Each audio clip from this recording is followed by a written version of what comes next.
Então, o evento Vidas Negras, Luta e Inclusão é uma discussão ilustrada a partir dos filmes Green Book, Infiltrados na Clã. E os apresentadores, eu vou falar o nome dos dois ao início, né? E fazer a apresentação formal e depois eu passo a palavra para vocês. Então, Maria Lourdes Teodoro, ela é membro associada da Sociedade de Psicanálise de Brasília. Ela é mestre e doutora pela Universidade de Paris III, Sorbonne Nouvelle, professora adjunta do Instituto de Artes da Universidade de Brasília, tem pós-doutorado em Harvard também. Então, ela tem uma longa trajetória aí na vida acadêmica, né? Muito nos honra com o seu aceite para participar desse evento. O nosso outro apresentador, Inácio Alves Paim Filho, membro titular da Sociedade Brasileira de Psicanálise de Porto Alegre, SBP de PA, autor de livros como Psicanálise, em Psicanálise como Metapsicologia, um olhar à luz da pulsão de morte, em Confidências Metapsicológicas, né, Border Highlights, e foi diretor científico da FEBRAPS na gestão que preparou o lindo congresso de Belo Horizonte, né, que teve como tema o estranho. A gente tem como hábito começar com a fala do convidado, né, que não é membro da Sociedade de Brasília. Então, a gente vai começar com o Paim e depois a gente passa para a Lourdes. Eu vou pedir para todo mundo fechar o próprio áudio, a Silvia, a Maria de Lourdes, porque fica dando eco, tá bom? Então, vamos lá, Paim, muito obrigada por ter aceitado estar aqui com a gente, né? Você e a Lourdes, muito nos honra esse evento tão esperado, né? Que a gente planejou e replanejou algumas vezes, mas vai ser o nosso último evento, né? Da Diretoria de Comunidade e Cultura, promovido nessa gestão, e é uma grande felicidade para a gente, a equipe, né? A Daniela Bojanovski, Viridiana Canezin e a Renata Arouca. Obrigada. Bom, boa tarde a todos e a todas.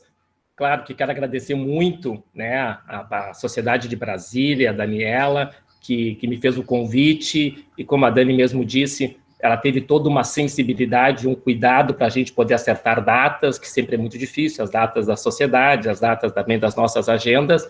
E a Dani teve toda uma disponibilidade, acertamos data, depois refizemos data em função do Congresso da FEPAL, que a gente se deu conta que estava colidindo as datas, e chegamos à data de hoje, e com essa pitada também especial de ser uma atividade de encerramento. Mas antes de iniciar a falar propriamente das temáticas que a gente foi convidado para falar, eu quero dizer também que é muito importante para mim estar voltando a Brasília, evidentemente nos moldes que nos é possível, via virtual, né? Tenho aí esse vínculo histórico com Brasília, tenho um carinho muito especial com a Sociedade de Brasília. Eu sempre digo, porque é um fato importante, assim, né? A minha primeira saída dos Pampas para poder falar de psicanálise fora da região do Porto Alegre e cidades adjacentes foi Brasília, foi o Frauzino que me convidou, né? Então, esse dia ele me mandou uma foto aí num dos nossos grupos da minha primeira ida a Brasília, né? Então, que foi, acho que 2015, 2014, né? Então, foi uma história de amor, e uma história de amor que tem todo esse período, né? Todo esse tempo com estudo, com produção, com encontros, com jantares maravilhosos, que eu já fui na casa da maioria dos colegas, da Zeca, da Cláudia, etc., né? Conversas maravilhosas e tudo, né? E, bom, e além disso, assim, poder falar dessas questões, e eu comentava um pouco com a Dani no começo, falar sobre essas questões que, evidentemente, vocês sabem que me tocam em especial, a questão do racismo, é muito mais confortável falarmos disso dentro de casa, né? Eu me sinto muito em casa com todos vocês e com colegas de várias regiões também, que a gente tem a possibilidade de ter por essa via online aí. Mas me sinto muito à vontade de falar sobre isso, e às vezes eu faço algumas reflexões críticas, não sempre, mas às vezes eu faço, e sei que trocar nessa temática, eu tenho tido uma linguagem bastante passional, eu sempre fui um sujeito passional. Por um tempo, essa passionalidade deu uma certa aliviada, análise, trabalhos, etc., mas nos últimos tempos ela tem voltado, evidentemente tocado também por essas questões do racismo, e ela tem voltado com mais intensidade. Então eu tenho tocado nessas coisas, e sempre, né, aqui talvez o que a o que agrada fala, né? E não só agrada, o Freud já falava, né? Quando escrevemos ou falamos, independente do que escrevemos ou que falamos, sempre estamos falando de nós mesmos. E, evidentemente, que algumas coisas ficam mais explícitas, né? Então, não tem como falar dessas questões que nós vamos falar hoje sem nos pôr em cena. Sejamos pretos, negros, brancos, índios, nós vamos estar falando de nós o tempo todo. Evidentemente que quando a Daniela, que dirige esse departamento que tem a ver com a cultura, com as questões sociais, ela faz esse convite, ela escolhe esses filmes para a gente começar a tê-los como mote. Eu entendo que a partir deles nós vamos conversar da nossa realidade. O que isso nos toca e o que isso vai repercutir no ser brasileiro, na nossa cultura, nas nossas sociedades, etc. Mas entendo que os filmes podem ser um caminho importante, né? Inclusive sendo bastante fiel ao pensamento freudiano do quanto as artes elas têm esse papel de falar de várias formas disso que é o nosso grande material de trabalho, que é o inconsciente. O Freud tem aquela célebre frase que todos nós conhecemos, de 1907, que ele sempre diz, né, que os artistas ou os escritores criativos vieram antes. Eles começaram a falar de coisas e dar formas a coisas que nós vamos poder falar, pensar num outro momento. Tem que dar um beijo na Zeca, não posso olhar a Zeca sem dar um beijo nela, que eu vi que ela chegou ali agora, então deixar um abraço para ela, né, em especial no meio da minha fala aqui. Bom, então, assim, falar sobre todas essas questões implica usarmos esses dois filmes que a Dani pensou como uma linha associativa, né? Uma linha associativa para ver onde a gente vai chegar em tudo isso.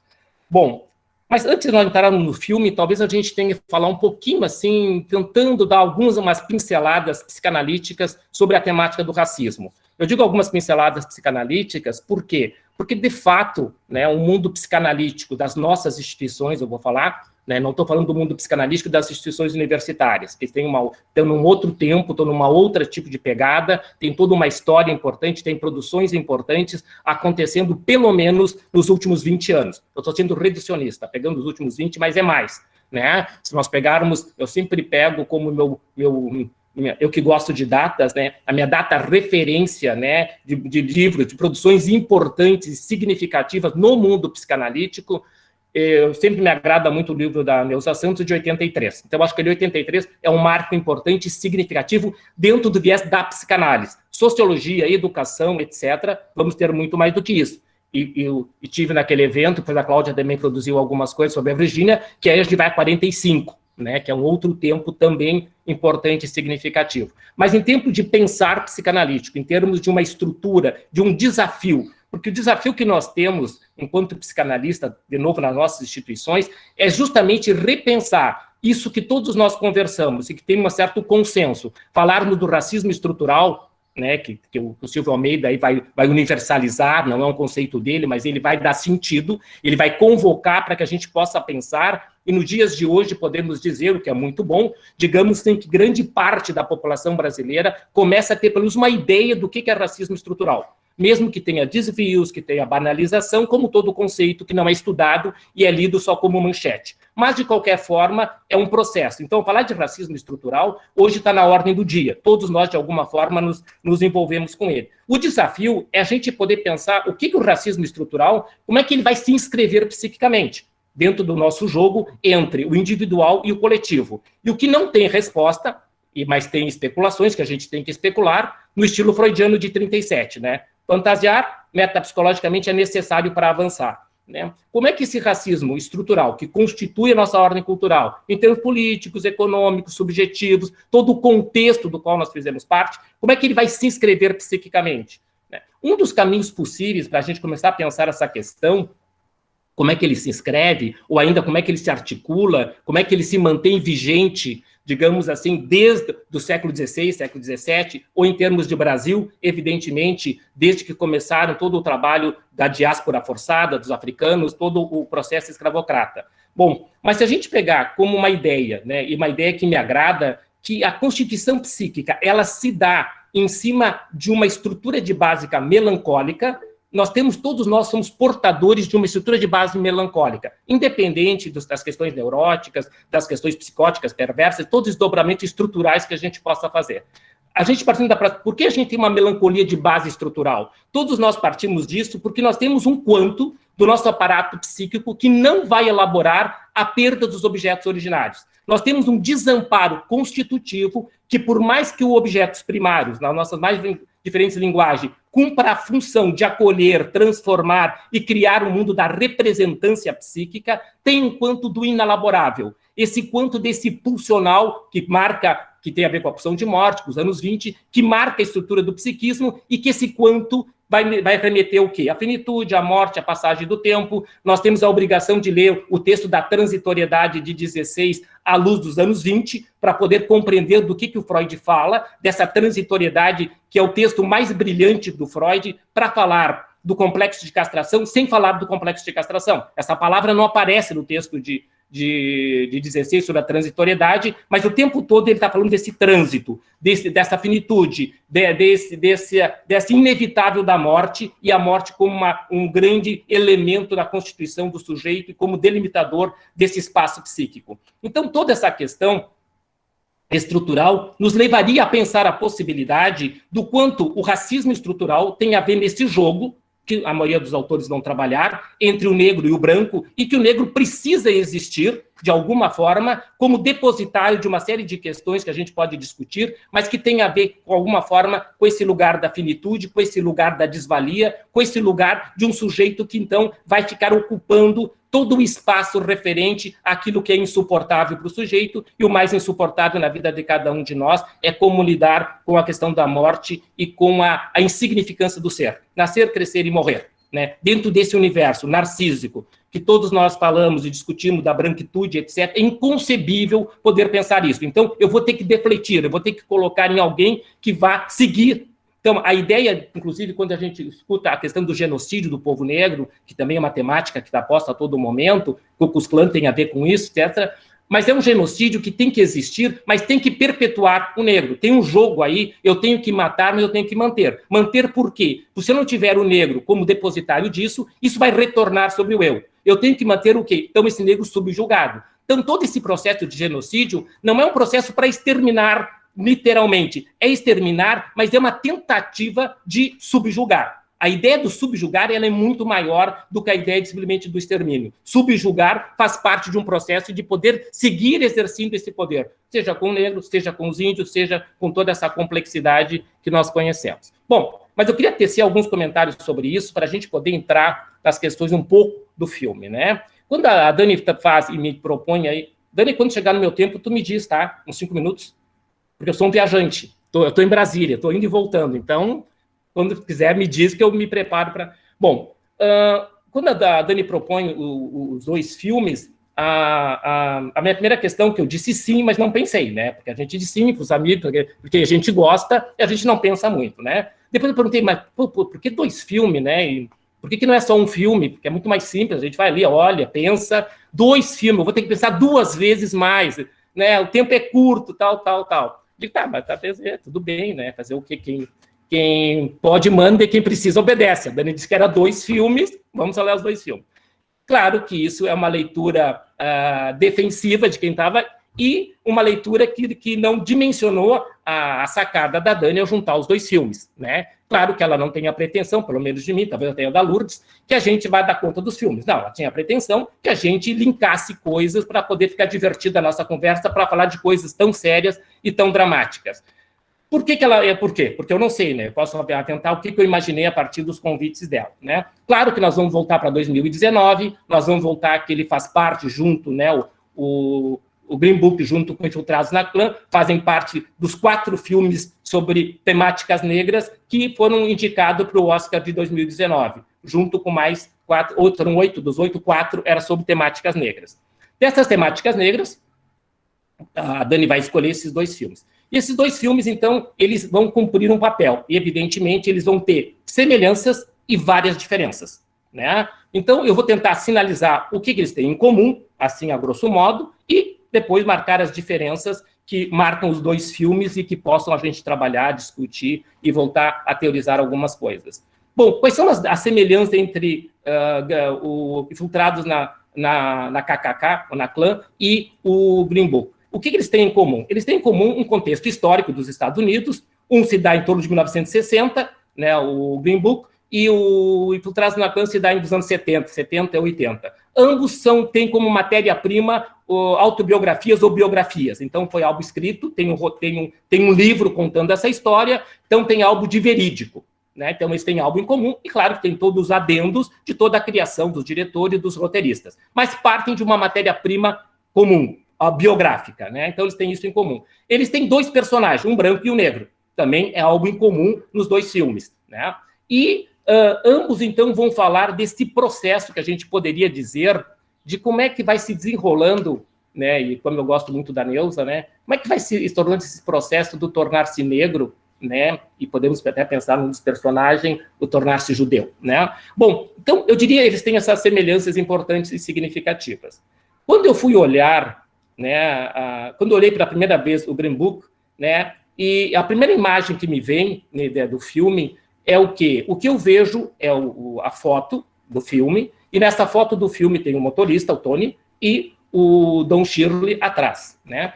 Quando eu li aquela foto, antes de ver o roteiro, do que se tratava, isso lá em 2019, eu me encantei. Eu olhei, puta, que interessante. Esse filme vai trazer, então, um motorista, e evidentemente sugerir o motorista e o negro. Então, vamos falar sobre um negro. Aparentemente, já na foto, um negro bonito, um negro parecia bem sucedido, tinha um protótipo interessante, e para ser hollywoodiano, né, com as nossas questões, com o estereótipo dos filmes norte-americanos, parecia ser bem interessante. Então, o filme, aquela imagem me cativou. Mas me cativou e eu me dei conta que eu fiz uma desmentida clara do filme, da foto. Eu vi essa cena, ela me satisfez, e eu disse que bom, vou ver o filme, e vai ser um filme bem interessante sobre essa temática. Por que eu fiz uma desmentida? Porque eu não vi que quem estava no primeiro plano, que quem era o protagonista do filme era o motorista, não era o negro. Eu fiquei no primeiro momento, claro, por minhas questões de identificatória, partindo do pressuposto que o protagonismo do filme se estava com Don Shirley e não com Tony. Mas ele me disse, eu que não pude ver, né? Essa invisibilidade do que a gente vê, isso são marcas desse racismo estrutural que está posto. A foto estava ali. Se eu ficasse na linha reta, eu diria assim, o motorista está trabalhando para alguém, é um trabalho menos nobre, o outro é um pianista. Todo esse conceito sustentaria tranquilamente essa versão sem menores problemas. Porém, essa é a porta de entrada. E essa porta de entrada já vem para dizer, a posteriori, nós vamos ressignificar. Voltamos a um conceito importante. Eu tenho ali um encontro com uma vivência que eu tentei me proteger do trauma, eu tentei, e a desmentida, você sabe que é um recurso que nos protege e ela cumpre um papel, né? Cada vez que eu falo do meu tornar-se negro, eu sempre comento com vocês o quanto teve esse processo de saber-me negro, mas não saber-me negro enquanto identidade, saber-me negro enquanto cor da pele. Então, ali também se estabelece aí. Quando o filme vai se desenrolar, eu faria uma analogia para vocês, e eu lembrei, quando eu comecei a ver esse filme, veio agora para a nossa conversa de hoje, rever, eu lembrei daquele filme não, pode ser até que virou filme, mas de um livro que a Melanie Klein também fez um trabalho sobre ele, Se Eu Fosse Você. Né? É um livro bem interessante, um livro que eu também escrevi alguma coisa sobre ele, sobre o vértice do estranho, interessante. Um livro bem interessante, o trabalho da Klein também interessante, sobre esse livro Se Eu Fosse Você. Bom, por que o Se Fosse Você me voltou assim? Eu comecei a ver o filme e o Se Fosse Você saltou, né? Como aquilo que o Freud fala, o inconsciente se manifesta de forma acidental. Então, teve um acidente do meu inconsciente e saltou Se Eu Fosse Você. Saltou o Que Eu Fosse Você e também saltou a história daqueles filmes hollywoodianos, bem romance da novela das 6, que tipo assim, a mãe que se transforma na filha, o pai se transforma no filho, que troca de identidade por uma questão dessas, assim. Então, por que eu lembrei dessas coisas? Eu lembrei porque o filme começa, né? Se vocês lembram, o filme começa com uma cena, ele vai começar, ele vai se desenrolar pelo tema do duplo, se nós quisermos trabalhar esses dois personagens, o Tom e o Don Schiller. É como se nós disséssemos assim no início do filme que o Don Schiller, né, acordou negro e o Tony acordou branco, né? De alguma forma, boa parte do filme, né, dentro dessas Westernhausen que o Fanon fala, por exemplo, a Westernhausen negra e a Westernhausen branca, a visão de mundo branco e negra, né? Então nós diríamos assim, que o Tony, o motorista branco, ele vai sendo caracterizado aos moldes que normalmente é caracterizado o negro. É o bêbado, é o atrapalhado, é o inculto, é o que não sabe ler, é o que come frango frito, é o que tem uma vida familiar atrapalhada. Ele é tudo negativo aos moldes como normalmente a população negra é definida dentro desses critérios da branquitude, etc. E o Don Schiller é um sujeito culto, pianista, com toda uma aristocracia excessiva, inclusive, quase como se ele vivesse num outro mundo. Mas ele é esse sujeito, né? Aí começa a desenrolar todas essas histórias, né? Umas histórias que nós vamos reconhecendo, algumas questões de segregações raciais, é interessante. Mas o que vai acontecendo, na realidade, que aí começa o filme ser extremamente racista. Aí a gente vai se encontrando com esse diretor, roteirista, extremamente racista, e que vai usar esse racismo de uma forma muito sutil, mas muito intensa. Se a gente tiver uma escuta mais aguçada, toda a questão racista passa. Nós podemos lembrar a Djamila, né? Lugar de fala. Quem fala e desde onde que fala, como fala e para quem fala. Né? Os roteiristas e os diretores brancos desse filme, Green Book, vai se contrapor literalmente a Spike Lee com Infiltrados na Clã. Daí, a partir dessas cenas que a gente vai... São dois filmes que vão andar por universos literalmente diferentes. Um vai perpetuar todo o conservadorismo, todos os protótipos de que se possa pensar que seja a visão do branco em relação ao negro, né? Vai ter assim, todo um jogo do mito do nascimento do herói, freudianos, que nós quisermos, e o Tony vai ser o herói que vai tirar, né, o negro desse lugar, o herói que vai ensinar o negro a ser negro, né? O espanto que tu vai sentir no decorrer do filme, que o Tony, o motorista, é que vai ensinar ao negro a importância do jazz, vai ensinar ao negro a importância de voltar para suas raízes, vai ensinar para ele comer frango frito, ou seja, vai torná-lo negro, não como algo do tornar-se negro no sofisticado que teria disso, de saber das suas origens, não, tornar-se negro porque o negro saiba qual é o seu lugar. Então o filme vai voltando, no decorrer do filme, nós vamos encontrar o quê? Cada um no seu lugar. O Tony no lugar de um branco de classe média, já civilizado, aprendeu a escrever algumas coisas, resgatou o seu casamento, tem toda uma cena final que é Happy Day, a família feliz, né? E o nosso personagem, o Don Schiller, ele não tem para onde ir. Ele vai ser acolhido por essa família branca, carinhosa, amorosa, que vai lhe dar um lugar. Um lugar do quê? Um lugar do negro que vai ser aceito porque tu é um cara excepcional, mas tu é excepcional, tu aprendeu algumas coisas, assim, extrapolando, vamos dizer assim, tu passa a ser um negro de alma branca e que podemos receber. Tu vai fazer parte daquele rol que eu vou dizer, eu até tenho um amigo negro, eu até tenho um vizinho negro que vem na minha casa, que vai tomar café comigo, a gente conversa, fala de futebol, fala de várias coisas. Então, toda essa temática do que eu fosse você vai se desenrolando, por uma analogia tosca minha aqui, no decorrer do filme, para que no lugar tipicamente americano, tipicamente brasileiro, que todos nós saibamos qual é os seus lugares. Se todo mundo souber qual é o seu lugar, nós não temos problema.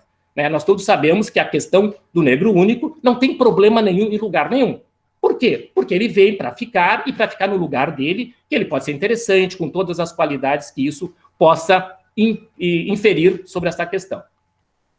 Paralelamente a isso, nós temos, evidentemente, Infiltrados na Clã, que aí vamos ter uma outra pegada. Nós vamos ter uma outra pegada e uma outra proposição, né? E eu falava do tornar-se, né? O Ron vai ter uma outra possibilidade de se haver com uma série de coisas, né? Ele que, então, o Spike Lee faz algumas coisas interessantes, né? Algumas coisas interessantes entre várias do filme, mas uma coisa interessante que ele faz, polêmica, crítica, e tá bem, acho que a crítica faz parte do jogo, né? Mas, inclusive, ele faz isso porque ele pega essa história também do primeiro policial negro daquela região, né? E ele vai pegar uma história, justamente um dos pontos nevrálgicos da cultura ocidental, a polícia. A polícia para o povo negro sempre é problema. A polícia para o povo negro, antes de mais nada, ela é algoz, né? O negro diante do policial, seja no Colorado, seja em Porto Alegre, seja em Brasília, é um lugar para, pensa, respira e vê como é que tu vai te posicionar, né? Porque esse lugar é um lugar sensível. O Spike Lee vai pegar essa história, essa biografia, vai trazer a problemática desse policial negro e durante o filme se questiona se desde dentro tu tem como fazer alguma coisa, né? Evidentemente, qualquer analogia com as instituições psicanalíticas é mera coincidência. Podemos pensar assim, o quanto nós, negros, dentro das instituições psicanalíticas, é o lugar mais confortável de ficar. Ou seria mais confortável estar fora das instituições psicanalíticas. Estar dentro das instituições psicanalíticas é tentar trazer o mal-estar para dentro das instituições psicanalíticas. Esse mal-estar que nós temos vivido, e que bom, seguramente no último ano. Esse mal-estar de onde estão os negros. Né? Onde a pergunta? É a pergunta que está na ordem do dia. Todos os colegas devem ter se feito essa pergunta. Se não tem, eu estou colaborando com vocês. A pergunta tem que ser feita onde eles estão, primeira pergunta. Por que eles não estão e quando vão estar? Né? Então, essas perguntas, elas estão inevitáveis. Né? Claro que, toscamente, eu disse, a polícia com toda a problemática e todas as nossas problemáticas institucionais e, evidentemente, que estamos, felizmente, trabalhando e vendo. Então, o Spike Lee vai pegar... O Rony vai pegar esse policial, vai trabalhar essas questões desde esse vértice, né, uma mudança de perspectiva, e nessa mudança de perspectiva, nós vemos, assim, que o policial começa no lugar clássico que era colocado, que era um lugar de almoxerifado, lugar de cuidar de coisas burocráticas, de coisas destituídas de importância, e que não ameaçasse o sistema, né, ou seja, aquele lugar que ele ia ocupar não tinha problema, e ele meio que por acidente, esses acidentes do inconsciente, meio que brincando com as questões de cutucar essa questão da Ku Klux Klan, começa todo aquele movimento que nós vimos, etc, etc, e como ele vai se aproximando de várias coisas, fatos, álbuns históricos e álbuns ficcionais, importantes e significativos, mas o Rony vai se aproximando de coisas importantes do movimento negro americano, das questões que estavam permeando todo aquele processo, e evidentemente é um trabalho do Rony, e junto com o colega dele, né, o Fred, e que tem toda uma questão importante com os dois personagens, que é diferente do que nós vimos a cena ali, né? Nós temos a questão do tornar-se negro do lado e podemos, talvez, ter a questão do tornar-se judeu do outro, né? Isso também tem a ver com toda a problemática desse sujeito branco, judeu, que vai tendo que se haver no decorrer do filme, quando ele vai entrando na Ku Klux Klan, trabalhando, vendo que lugar é esse, o que representa isso, de que forma isso vai acontecendo. E, principalmente, acho que o Spike Lee também usa um outro recurso que nos interessa em termos analíticos. Ele vai usar um grau de tensionamento, vamos dizer, ideal. O que é o tensionamento ideal? Não pode distensionar, né? Tanto que eu falo em público, eu sempre quero tensionar vocês. Se eu consigo, eu não sei, mas eu quero tensionar. Mas eu não posso tensionar tanto que vocês não queiram mais me ouvir, e nem posso destensionar tanto que a gente banalize. Então, é uma tensão ideal, uma tensão... E o Spike Lee no filme vai ter essa tensão ideal, porque ele vai usar como recurso algumas pitadas de humor. E quando o humor entra, é um humor para falar desse trágico, né? Ele entra com a pegada do humor, alguns momentos para botar o lugar da Ku Klux Klan, kkk, que lugar é esse, que espaço é esse, quem são esses sujeitos, de que forma esses sujeitos vão interagindo ou se mesclando em todo esse universo, né? E, inclusive, assim, toda os embates e todas as questões, assim, vão trazendo a possibilidade de que cada um desses sujeitos possam dar palavra a algumas coisas importantes, né? Se vocês verem algumas cenas do Rony, principalmente quando ele vai usar palavras que normalmente os brancos usam em relação aos negros, claro que ele faz isso na forma de disfarce lá com o pessoal da Ku Klux Klan, etc., né? Mas tem uma pegada extremamente interessante nas cenas, porque é uma pegada de quem fala, mas é uma pegada de quem fala e de quem fala da dor de estar falando aquilo, né? A dor disso é uma coisa importante e significativa que ele vai tendo que se apropriar desse lugar, né? Porque quando a gente começa a falar sobre essas questões... Para te orientar, 5 minutos, tá? 5 minutos, né? Então, ele vai se transformar. Bom, mas eu acho que, assim, em termos de ideias que se juntam, a gente vai poder discutir, né? Eu acho que tem uma questão extremamente importante com esse processo que a palavra sempre volta de se tornar-se negro, de ocupar esse lugar, né? E o lugar, né, de protagonismo. Eu acho que isso é extremamente importante, que o Spike Lee dá ao Rony, ele é o protagonista da história, ele é o protagonista de como Don Schiller deveria ser o protagonista de direito, mas não lhe deram esse lugar, lhe tiraram esse lugar. O Rony é o grande protagonista, e um protagonista que vai crescendo no desenrolar do filme, ele vai tomando para si o lugar de dar destinos de uma outra forma a esse processo, e de seguir se implicando nesse processo. Porque justamente esse tornar-se como um processo de identidade implica, sim, em posicionar-se e implica em fazer um trabalho de reflexão e, evidentemente, de ações, né? Isso que eu me sinto implicado em fazer, isso que eu tenho provocado as instituições psicanalíticas, no sentido de que nós temos uma questão séria e importante, nós temos um racismo institucional em todas as nossas instituições psicanalíticas, um racismo grave, importante e significativo, e que nós temos que poder trabalhar. Nós temos que trabalhar em espaços como esse, nós não podemos ficar indiferentes como se essa questão não nos desse respeito. Ela nos diz respeito, eu sempre digo, por omissão, por conivência e, muitas vezes, por fabricarmos teorias extremamente racistas. Teorias centradas em postulados teóricos de patologizar, né, o sofrimento da população negra como se não fosse algo que a estrutura psíquica da cultura da qual todos nós somos originários não fizesse parte disso. Então, a dívida da psicanálise que ela tem com a população negra é uma dívida teórica de se repensar, ela tem uma dívida de poder abrir portas para que as coisas possam ser faladas e pensadas, e a dívida, e o que eu tenho cobrado e me implicado nessa cobrança, né, que no Congresso da FEPAL eu ainda dizia isso, que o último reduto que a psicanálise ainda mantém como exercício de poder e de um poder branco é não abrir as portas para que haja uma maior contingente de analistas negros.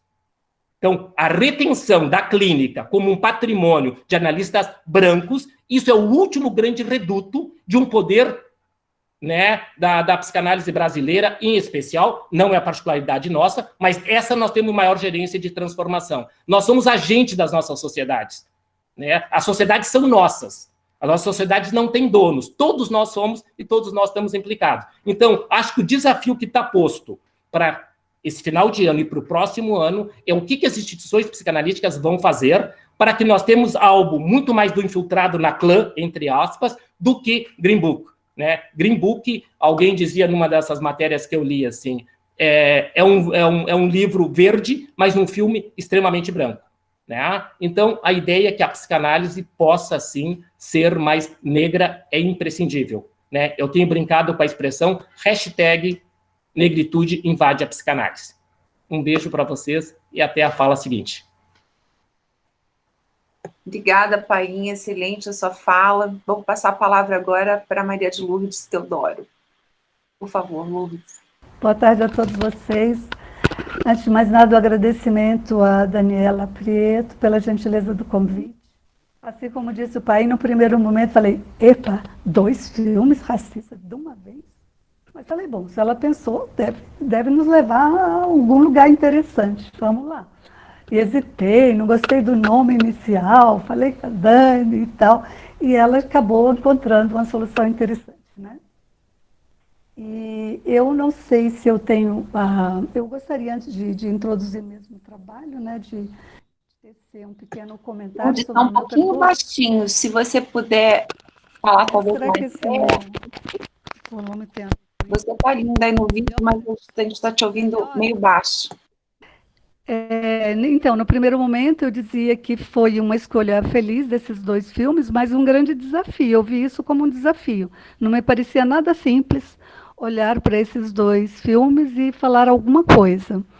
Mas eu quero me situar um pouco também a partir do que eu ouvi, não teria como não, né?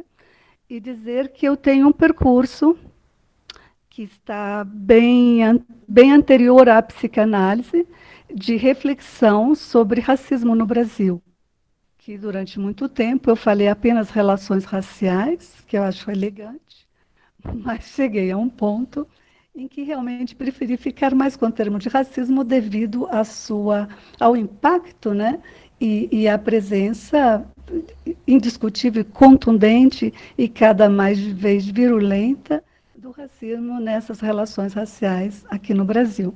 Então, é o termo que eu tenho usado. E essa minha reflexão começa, do ponto de vista formal e teórico, né, quando iniciando um trabalho de doutoramento sobre identidade cultural afro-brasileira, no momento em que identidade não era moda, não era o assunto frequente, naquele índex de tema, né, da Biblioteca Nacional de Paris, ainda sequer constava a palavra identidade, né? Tanto que o que eu fui encontrar de publicação sobre identidade na época, né, 1900, eu chego lá em 79, começo a ver isso em 1980, 81, foi um livro de epistemologia, né, do Emile Meyerson, que se chamava L'identité, a identidade. Como era o único título sobre o assunto, eu peguei para ler. Era um volume considerável e, na verdade, era uma leitura do ponto de vista da psicologia, da epistemologia, da percepção de um objeto qualquer. Você está falando fora do fone, tá? Oh, meu Deus. Está ouvindo agora? Desculpa, agora está melhor. Então, desculpa, primeiro obra... Imagina, por favor, me incomode sempre que eu estiver sem audiência. Então, o primeiro trabalho que eu li sobre identidade, já era anos 79 e 80, entre 79 e 80, era do Emile Meyerson, L'identité, mas não era nem psicanalítico, nem sobre relações raciais. Era a identidade de um objeto percebido por um sujeito a partir de uma determinada posição no espaço, em que qualquer mudança alterava as características desse objeto, portanto. Então, a percepção, a representação, a denominação desse objeto estava sempre em função tanto do ponto de vista de quem observava, quanto da mobilidade ou não no espaço do referido objeto. As duas coisas se interrelacionavam.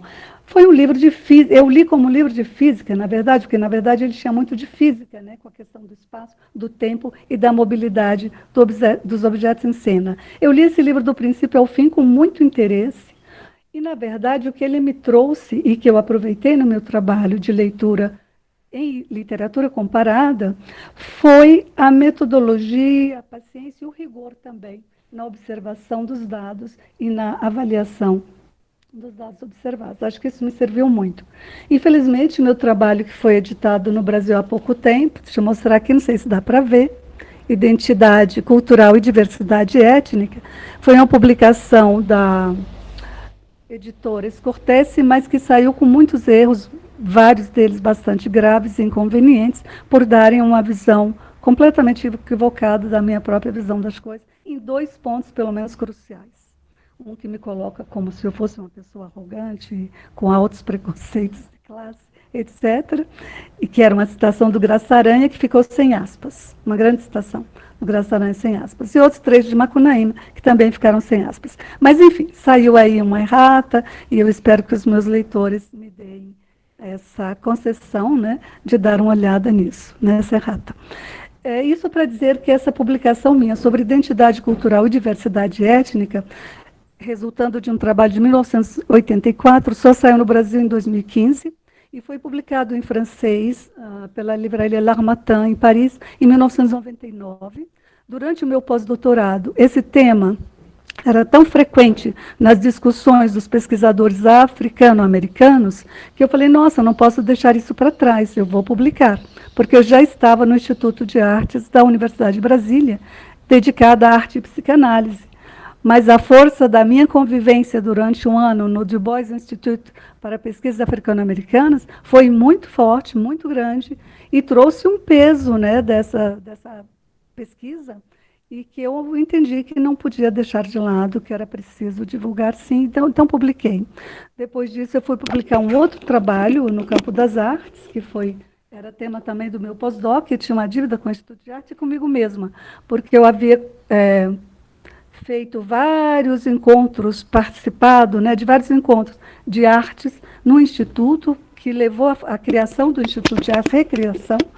E esse trabalho, Ensino das Artes na Universidade, Textos Fundantes, é também uma contribuição onde perpassa a questão cultural, a questão da arte afro-brasileira, do seu reconhecimento e incorporação e acolhimento, né, nos institutos de artes, nas universidades brasileiras, e a arte africana também como uma temática que caberia a nós incorporar nas artes, e eu levei, então, trouxe para aí a minha contribuição nesse sentido. Depois disso, eu tenho vários ensaios publicados sobre racismo no Brasil, Acho que o principal dele é a intensidade do branco no espectro cromático, de leitura complexa, que eu tive a oportunidade de enviar a alguns colegas psicanalistas recentemente, que estão nessa, o Paim faz parte, a Cláudia Carneiro também, nesse grupo estudando a questão racial na IPA, né? E eu espero contribuir, de alguma forma, né, para uma reflexão sobre racismo no Brasil. E eu olho esses dois filmes com a minha experiência de analisando a minha experiência de psicanalista hoje, formada tanto pela Escola Lacaniana de Psicanálise de Brasília, onde me formei no primeiro momento, me formei bem entre aspas, né, onde fiz um percurso, né, que me levou, sim, a ocupar o lugar. Quando eu ocupei o lugar de psicanalista, eu me autorizava, após o meu pós-doutoramento, em Harvard, com arte e psicanálise, porque durante 2 anos eu acompanhei um seminário clínico sobre Lacan 2 vezes por semana, com psicanalistas que vinham do mundo inteiro. O impacto dessa experiência fez com que eu desistisse da universidade e ficasse com a psicanálise. Fiz uma escolha radical na minha volta, né?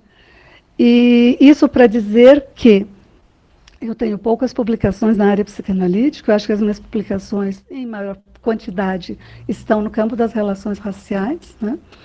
E, sobretudo, esse ensaio, que saiu numa revista do Andes, que é um sindicato de professores, e várias outras coisas, né? Mulher Negra, Visibilidade e Cidadania Plena, saiu numa revista da Fundação Cultural Palmares, entre outras pequenas reflexões nessa direção, no jornalzinho Heroim, que é um jornal fundado pelo Edson Cardoso, em Salvador, e que continua aí, consultável, né? Mas voltando, chegando então aos filmes, finalmente, não sei quanto tempo me resta, gostaria também de ser avisada 5 minutos antes, Daniela, por gentileza, tá bom? Sobre os 2 filmes, eu anotei algumas pouquíssimas coisas, porque eu acho que vai ser interessante ouvir vocês sobre eles. Primeira coisa, Green Book, né, que seria o livro verde, eu tive um impacto diferente. A primeira imagem, o que eu vi e me assustou, foi as costas grandes do motorista, no primeiro lugar do carro, e a figura do homem negro um pouco menor atrás. Muito elegante, mas com os olhos ligeiramente baixados, porque devia estar olhando alguma coisa, não sei o quê. E foi isso que me chamou a atenção, a disparidade da representação ali dos dois na primeira foto do filme.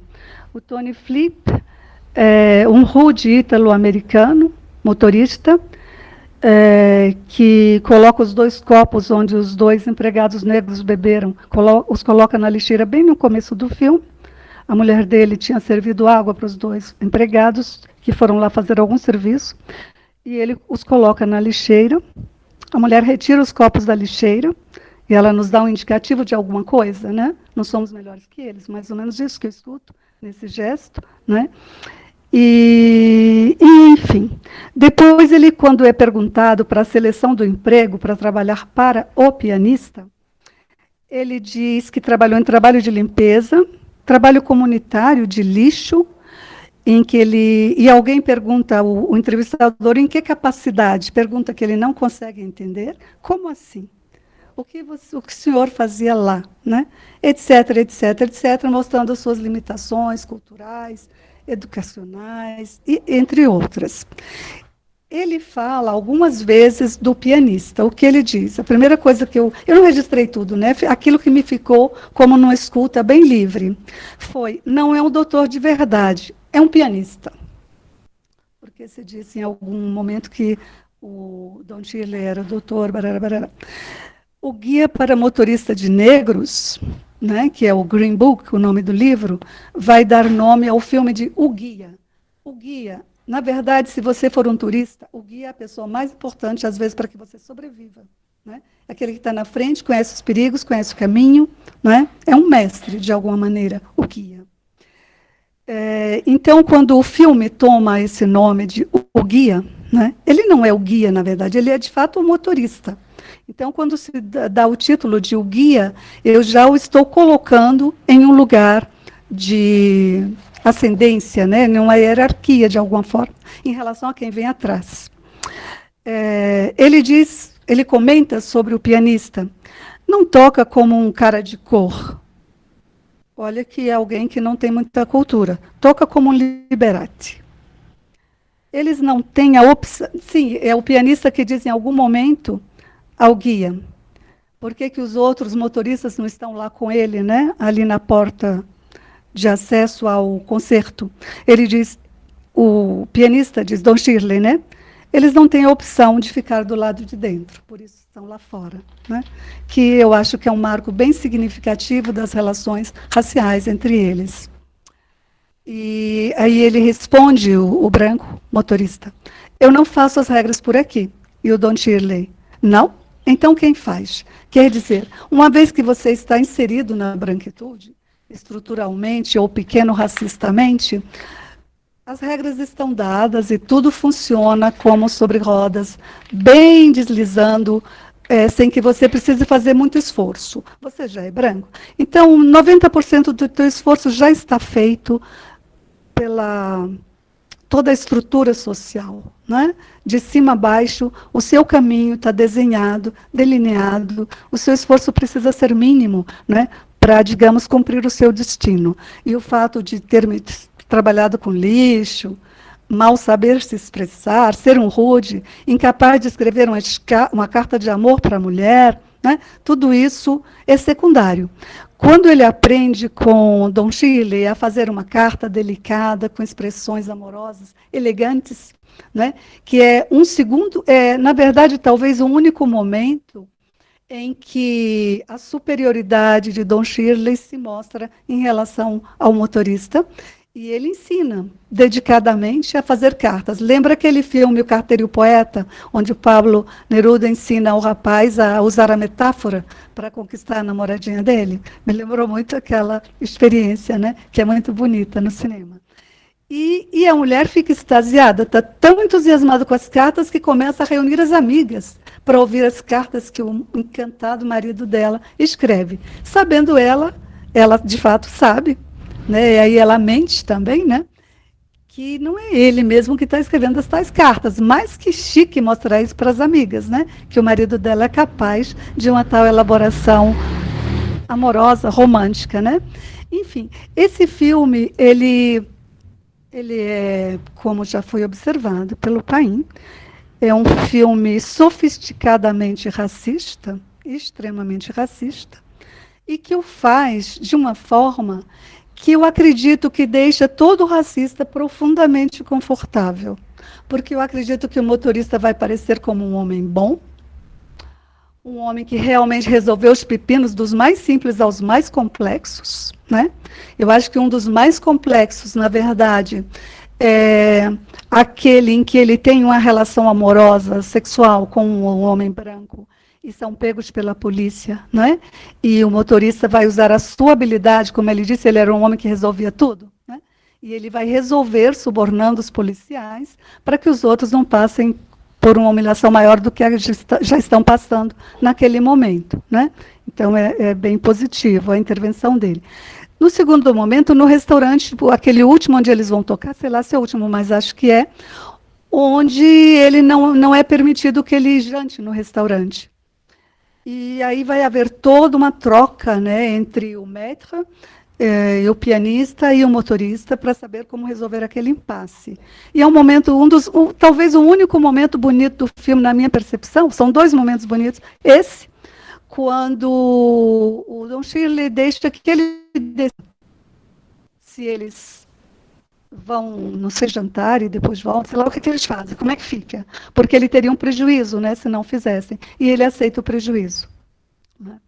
Então, isso é bacana, é uma coisa bonita entre dois seres humanos que chegaram a se entender depois de muitas fricções, né?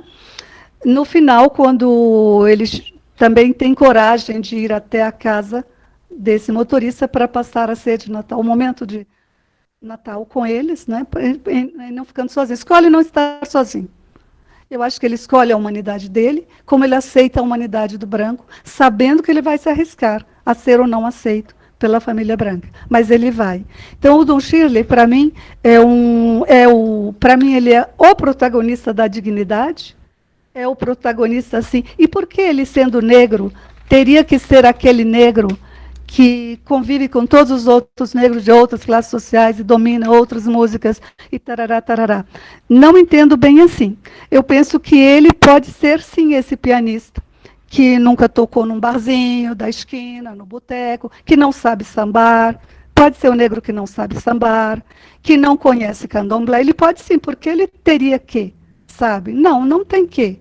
Ele tem direito a escolhas também, inclusive de classe, inclusive de ser um burguês chato, arrogante. Por que não?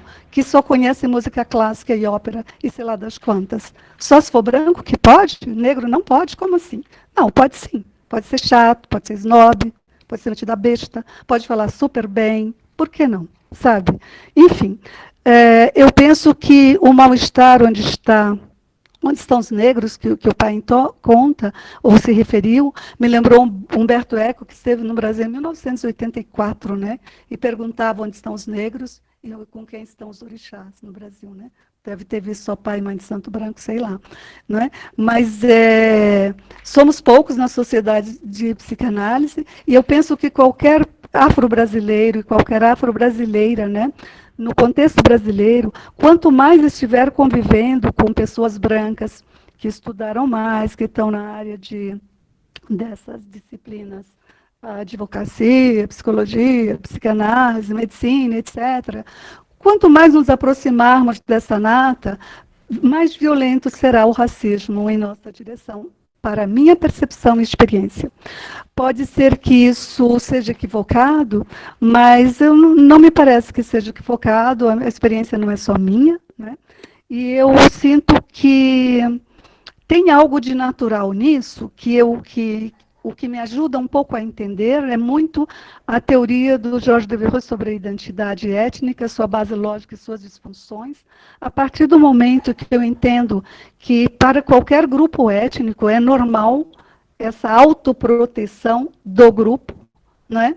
E que seja melhor também a partir das identificações, a partir da identificação primária, das identificações que se sucedem, que tudo aquilo que entra nesse universo interno do sujeito humano, tudo que entra, sobretudo no primeiro momento, nos primeiros movimentos do bebê, no movimento de subjetivação, a partir da identificação primária, as identificações que se sucedem, tudo que entra nesse mundo até um certo ponto é bom, é agradável, é bonito, é belo, porque vem dessa fonte, desse primeiro vínculo, nesse primeiro outro, que é a mãe, é a figura paterna, é a família, etc. Depois, quando esse mundo se expande, esse universo se expande, você chega ao mundo escolar... O microfone mais perto de novo, desculpa.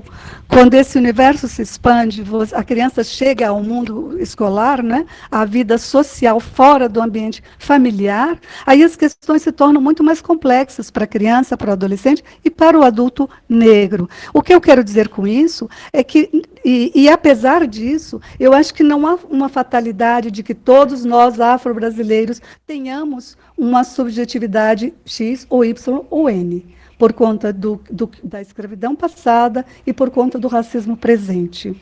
Isso porque todas as famílias afro-brasileiras não funcionam exatamente da mesma forma e não reagem ao racismo da mesma forma.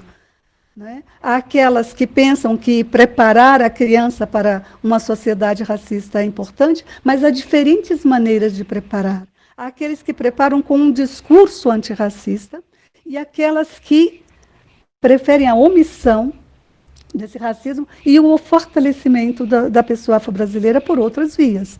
Quer dizer, pelo conhecimento, pelo emprego, pela independência econômica, pela independência financeira, enfim, tem vários vieses, vários caminhos que podem ser feitos. E os indivíduos, nós seres humanos, nós não reagimos todos aos mesmos ataques da mesma forma, né? Sei lá, talvez seja mais fácil para vocês pensar, para as pessoas brancas pensarem no Holocausto, por exemplo, né? Alguns sobreviveram, poucos sobreviveram, mas todos aqueles que sobreviveram e nos contam sua história, eles nos contam do modo como construíram a relação com a opressão. Como é que ali, não é, sendo preso, seja para ser morto, vendo lá a fumaça da tua avó, a fumaça do teu tio, aquela fumaça lá do corpo dos seus pais e tal, não sei o quê. Conversas desse tipo, né? Ou sabendo que quando entrava no vagão de um trem não tinha volta, né? Aqueles que conseguiram elaborar essa exclusão, voltados para o desejo de viver, o desejo de sobreviver, o desejo de sair daquele inferno, nos ensinam muito, não é? Porque eu acredito que nós, afro-brasileiros, homens e mulheres, vivemos num determinado inferno, que não tem não tem a coragem da clareza daquele inferno nazista do Holocausto, mas que é igualmente mortal e de diferentes formas mortal, não é? Nos suicidamos, nos excluímos, reproduzimos esse discurso massacrante do opressor contra nós mesmos. E o que é terrível para nós é que muitos intelectuais afro-brasileiros, inclusive intelectuais respeitados e muito citados, repetem sistematicamente a fala do racista para depois colocar suas posições contra o racismo, né? E isso é destrutivo, isso é terrível, isso precisaria poder ser evitado. E não poderá nunca ser evitado se não aceitarmos refletir sobre isso e o que isso significa, né? Essa identificação com o opressor, eu acredito que é inconsciente, porque a pessoa não acredita que quando está fazendo isso, está respondendo a uma identificação inconsciente com o opressor. Às vezes até acha que é uma forma de autoexaltação. Repito o discurso do branco e depois eu me coloco. É o que Edson Cardoso, como eu, chamamos de pagar o pedágio. Tipo assim, eu preciso ser racista com o racista para depois poder me colocar como uma pessoa que está contra o racismo. É mais ou menos isso que está se tornando um pouco rotina e que torna a nossa luta contra o racismo cada vez mais difícil. Enfim, isso tudo era quando comecei a falar do Green Book, né? E o Encostados no Clã é um filme que fez, ou faz ainda, né? Tem uma maneira de fazer as pessoas rirem. Eu não sei como elas conseguem rir. Eu não consegui rir muito durante esse filme. Mas eu acho que tudo isso depende do grau de consciência do racismo, de quando nos demos conta disso, de quanto nos damos conta de estarmos vivendo um genocídio. Né? É claro que para as pessoas brancas, inclusive para os psicanalistas brancos, é mais fácil, mas quando pensar que não há genocídio, que essa coisa de racismo depende muito de como cada um se coloca na vida, é uma questão de atitude e etc. É um discurso bastante conhecido nosso, né? Mas não é só uma questão de atitude, porque a nossa atitude pode ser antirracista, pode ser companheira, pode ser amistosa, pode buscar sempre o diálogo, não é? E não ser recebida como tal e ser violentamente atacada. Mas, enfim, o Infiltrados no Clã vai me mostrar também a supremacia branca do princípio ao fim. Quando o personagem negro, que se quisermos pode ser chamado de o protagonista, Nossa, tá bom. Enfim, quando ele consegue se colocar, aquele que se disfarça de membro do clã, que conversa com o Duke por telefone, né? Ele usa a máscara da voz, não é a máscara da pele, ele usa a máscara da voz. Isso é muito interessante, isso me lembra o Lacan com a questão do discurso, né? Porque eu deixei a única coisa que eu vou citar é isso aqui dele. O que é um discurso, né? No diz Lacan, é uma espécie de elo, que é o que chamaremos um acordo. O ser falante, porque ele fala que é ser, ele é falante porque ele fala que é ser, pois não seria ser senão na linguagem. Não há ser senão na linguagem. Todos os falantes acreditam ser. Basta crer-se para ser. É tudo o que se edifica entre os animais, dito humanos. É construído, fundado na linguagem, né? Enfim, alguma coisa os mantém juntos, esses seres que falam, né? É difícil não perceber o quanto, né, a linguagem é que determina esse estarem juntos. Ora, nós, afro-brasileiros e afro-brasileiras, estamos juntos com os brancos, estamos juntos com toda a branquitude, desde que nascemos, porque falamos a mesma língua, a língua portuguesa. Né? Num texto de 1987, Identidade, Cultura e Educação, eu digo como essa língua nos veio de Portugal, trazendo toda a história dos portugueses, a sua semântica, o significado das palavras, vem trazendo toda uma história. Né? E nos apropriar. Para finalizar, 5 minutos, tá bom? Obrigada. Toda essa vivência conjunta, toda essa apropriação da língua portuguesa que fazemos juntos, né? Nós, afro-brasileiros, não vamos modificar de jeito nenhum por via apenas de, como é que eu diria, de tarjetas, sabe, de pequenos títulos, mudando o nome de determinadas coisas ou algumas significações. Não, é a linguagem mesmo, é a semântica, é o que temos a dizer que importa. Não é tanto ficar dizendo como é que os brancos vêm dizendo sobre nós desde 1500, não sei das quantas. Não, não. Isso é um desgaste enorme de energia. Não é?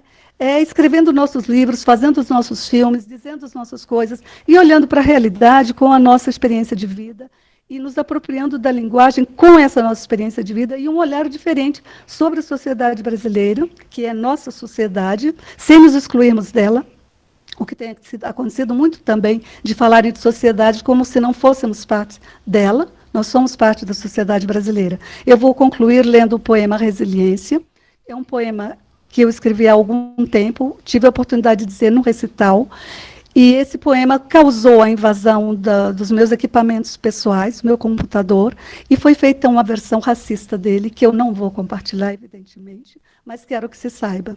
O poema Resiliência, ele não é nada de extraordinário, mas ele incomodou muito. Assim que um botão se mostra, prometendo enegrecer, vem uma poda feroz. São os pulgões poderosos, que garantem exterminar toda a beleza das rosas, todo o perfume do ar. Já no meu corpo, os pulgões, feitos de olhar e palavras, chegam bem devagarinho, impondo com cinismo e zelo as pedras no meu caminho. Mas tenho meus anjos bons, que velam e cuidam de mim. Olhando de manhãzinha, se chegou o pulgão em mim, retiram-nos com carinho, de modo a me proteger. Fico feliz, fico arco-íris, com todas as minhas cores, como que cheia de amores, prontinha para florescer.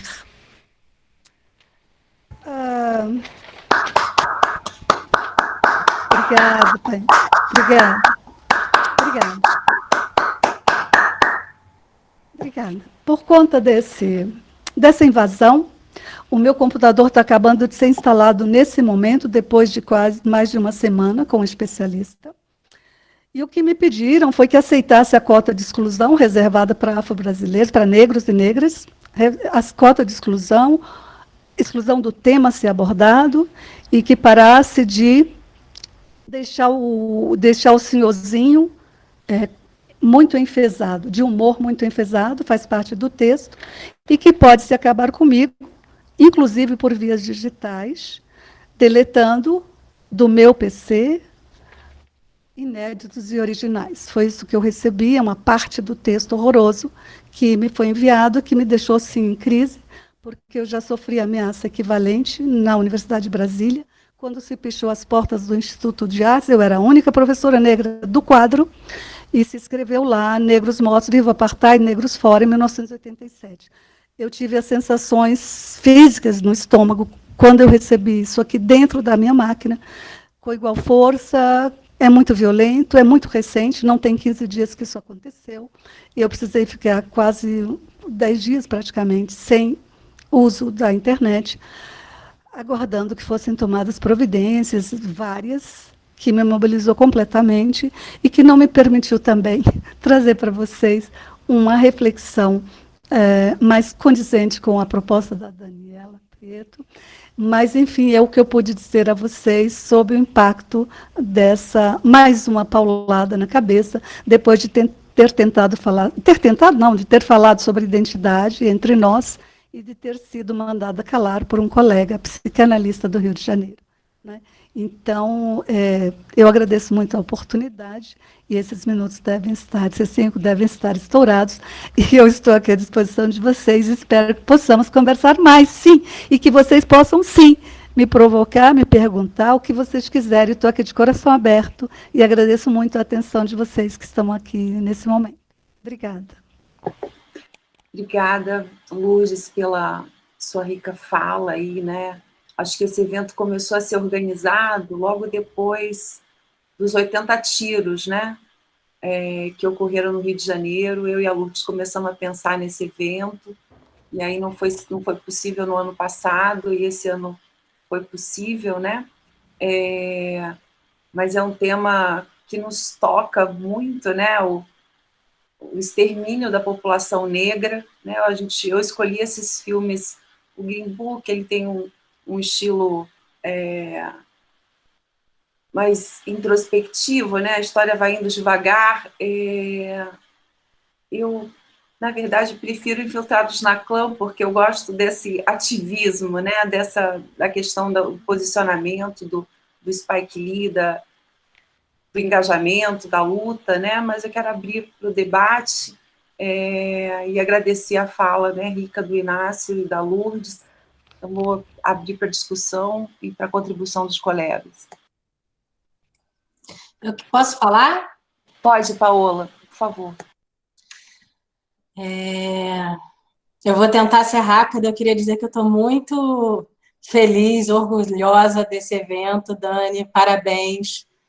Tem que parabenizar a comunidade a diretoria de Comunidade e Cultura, né? E a Sociedade de Brasília, que está abrindo esse espaço para começar a ventilar e pensar mais a sério sobre esse assunto e poder se indignar com essa ausência que eu falo, que eu chamo dessa paleta de cor dentro das nossas instituições, né? E, Lourdes, obrigada por estar aqui. Acho que você estar aqui hoje é um ato de resistência. A gente está gravando e eu fico imaginando como é que sabe, a força que é de estar aqui nesse momento depois de estar vivendo isso tudo que você está vivendo. E é lamentável que isso seja a nossa realidade. E essa é uma partezinha da nossa realidade, bruta, né? E aí a identidade, que eu acho que é um ponto que merece toda a atenção, precisa ser resgatado, precisa ser pensado.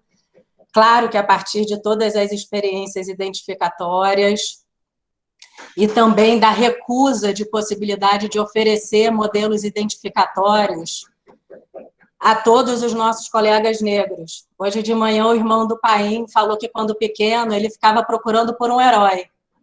Aí eu lembrei do Freud, com o herói dele, e o herói cartaginês era o negro, né? E, de repente, o irmão do Paim fala que ele cresceu ouvindo o Zumbi como um cara que ia pegar ele, um cara mau, e, de repente, quando ele ia ficar adulto, ele descobre que o Zumbi era um herói.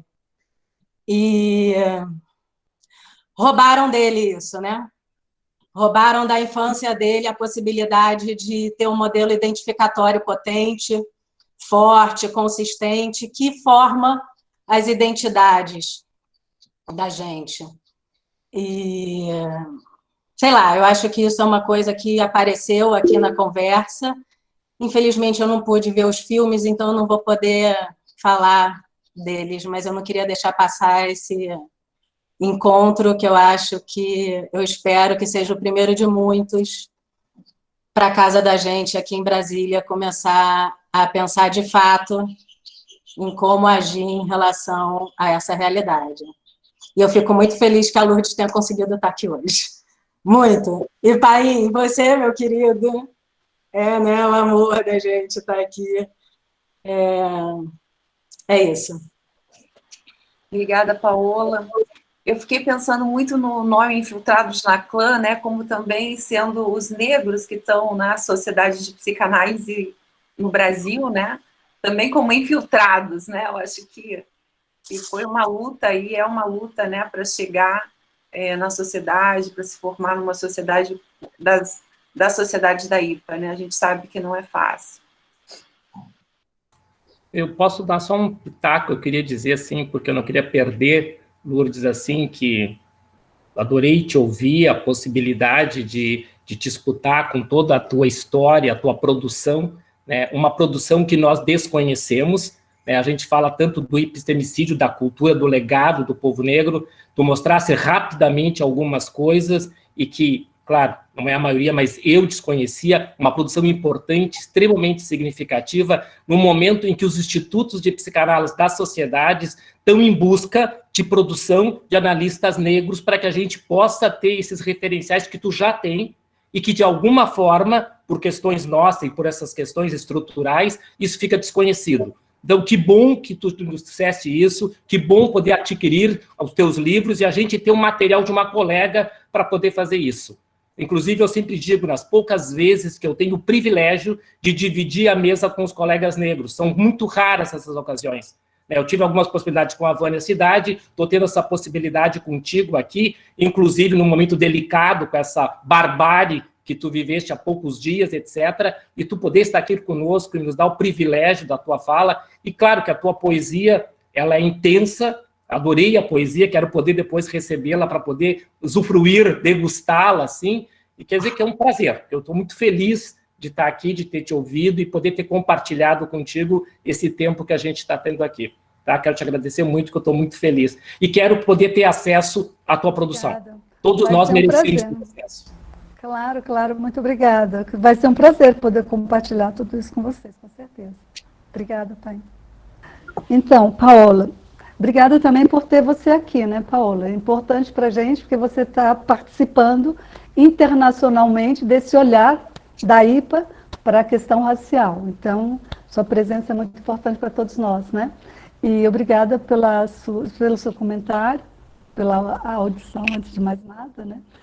E a questão da identidade, essa questão que me tomou a vida, né? Porque é metade da minha vida, pelo menos, posso dizer, porque ela já começa a me inquietar durante a licenciatura, nos anos 70, né? 72, quando eu termino, já meu foco viria a fazer um mestrado, um doutorado sobre a questão da identidade. Porque, na verdade, começou a me cutucar ainda na universidade, quando eu conheci o Mário de Andrade e o MCZ, durante a licenciatura.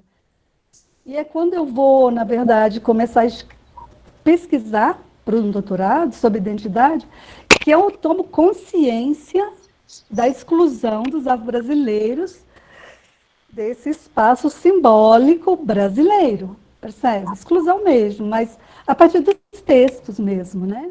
Eu tinha muitos amigos em Paris, eu era um ativista que participava lá de movimentos de esquerda, etc., etc., no momento que ainda não tínhamos a abertura política aqui, etc.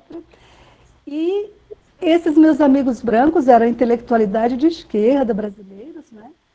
E estiveram muito fechados para a primeira versão do texto, A Intensidade do Branco no Espectro das Cores, que era o nome então. Eu falei, como? Mas se eles são, sabe, aponta aqueles que mais querem um Brasil para todos, com a igualdade, com a equanimidade, não aceitam mesmo a questão racial como problema atual, etc., como fica? E os outros? Em que ponto estão os outros, né? Então, assim, pensar a identidade foi, primeiramente, vê-la... Eu já estava pensando em identidade cultural brasileira, sabe? Não era afro-brasileira. Fui pesquisar sobre a identidade cultural brasileira. Entendeu bem, né? Brasileira. Daí percebi a exclusão. Então, parei para estudar o racismo. Foi ler os nossos intelectuais dos anos 30 e 40, que deu origem àquele ensaio que eu não acabo de acabar nunca. Sim. Mas, enfim, identidade vai ser esse lugar que ganhou a contemporaneidade, né, com toda a força, e ele é dinâmico, é necessariamente dinâmica, é frágil, transitória, é algo que não... Mas ela se constitui, a sua base está na família. Ninguém tem um outro de repente quando cresce, não. O nosso outro, o primeiro olhar, está ali no ato materno, na presença da mãe, do pai, dos familiares. É esse berço que é o nosso primeiro espelho, não é? Então, acho que tem algo ruim com a gente, nós afro-brasileiros, quando às vezes supomos que esse nosso outro é sempre branco. Não, não é. O nosso primeiro grande outro, esse que nos traz esse tesouro de significantes, que é a língua, é mamãe, é papai, são os fratelos e as sábias, sisters lá, né? Então, assim, quando nos expomos ao mundo externo e a um choque, é bom que haja esse choque. Significa que nós tivemos um ninho muito próprio, que nos acolheu amorosamente, com as nossas características, com a nossa identidade, que jamais deve ser chamada de nossa diferença. Nós somos diferentes. Diferente é o outro, que é diferente de nós, diferente de mim. Não é? Não tem por que nos chamarmos de diferença, ou de sermos... Não somos a diferença. Mas esse é o nosso grande nó, enquanto afro-brasileiros. Nós estamos tão tomados pelo outro, que ocupamos o lugar dele para falar de nós, como o menino do clã lá, o que que usa a máscara da voz, né? Máscara branca da voz, para se dirigir à liderança do Ku Klux Klan. Estamos quase que uma população fazendo aquele papel. Então, é disso que Fanon falou muito. Mas Fanon falou também de outra coisa, pouco lembrada, em um ensaio pequeno de 1952. O Antiliano tinha se perdido nessa fantasia do branco. E agora, depois da negritude, do Aimé Césaire e tal, está perdida na fantasia do negro. Nada disso é o real da nossa constituição subjetiva. Nada disso é aquilo que funda o nosso chão. Tudo isso são perspicácias do próprio racismo, são artimanhas do próprio biopoder, né? Que quer que o nosso corpo esteja investido de um estigma que o coloca no lugar X e Y. Isto é, o negro não pode ser um pianista erudito, o maior pianista do país. Se é negro, não pode ser o maior cirurgião, como Ben Carson, né, em Mãos Talentosas, o maior cirurgião do país. E por que não? Né? Então, cuidado. O negro, a cor negra, não pode ser uma prisão na qual nos encarceremos para o bem e êxito da branquitude. Não pode, não deve, não tem cabimento. Eu sou negra desde criança, apanhei, fui xingada na rua na minha infância. Né? Então, assim, a minha consciência vem de longe, como gostam de dizer minhas irmãs, né? Nossa identidade vem de longe, nossa consciência vem de longe, e a negritude vem de longe. Né? Assim, meu percurso começou muito cedo, e por experiências que foram duras, mas que eu, em geral, transformei em poesia, em contos, em relatos, sabe? Que dá para ouvir, que dá para compartilhar. Né? Então, acho que a identidade é isso que me constitui, mas é isso que está sempre em transformação, que depende de ser, eu acho que foi um gaúcho aí, o David, como se chama ele? David Gaúcho Zimmerman, David Zimmerman, que fala dos vínculos, dos 4 vínculos do Bion, e que ele acrescenta o vínculo do reconhecimento como fundamental na constituição da identidade. Eu gostei muito do David Zimmerman ter feito isso, porque realmente nós precisamos do reconhecimento para nos sentirmos mais como parte dessa humanidade que nos é comum. Quando não há esse reconhecimento, nós podemos até dar conta de continuar humanos, né? Como eu me sinto nesse momento, dando conta de continuar humana. Mas é um fardo bastante grande sem o reconhecimento, né? Então, é de parte a parte que o reconhecimento é fundamental para termos uma sociedade mais humana, né? O Freud selecionei 2 coisinhas que o Freud diz, né?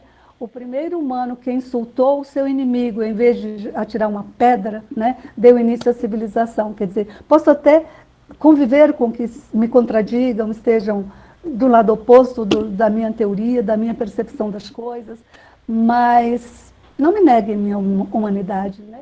Nem exijam de mim encarcerá-la, nem numa classe social, nem numa região, nem numa cor de pele, porque o meu mundo vai ser e será sempre mais vasto do que qualquer gaiola que me ofereçam, sabe? É isso. Obrigada, Paola, pela oportunidade. Eu gostaria de falar. Pode falar? Pode falar, Beth, depois e Carolina, né? Carolina.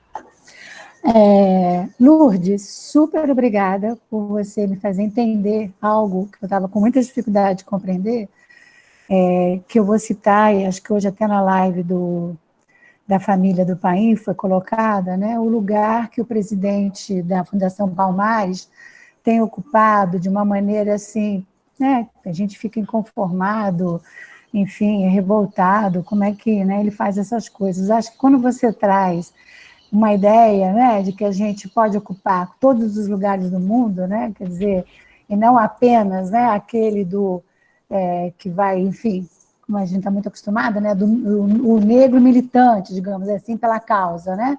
Aí você trouxe para a gente pensar uma ideia de que não, né, que a gente pode, quer dizer, o negro, né, a negra, enfim, a pessoa negra que vive a sua experiência, a sua vida, ela pode e deve ocupar todos os lugares, né, inclusive esse desse ser racista, né? Achei interessante você ter me feito compreender um pouco, né?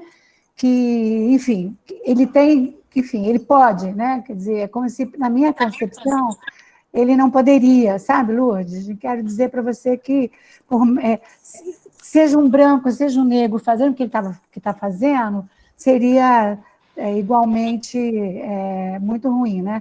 E outra coisa, Lúcia, que você me fez pensar também, foi uma fala, achei bonito quando você fala do acolhimento, né, que uma família faz para os seus filhos, sejam eles quem forem.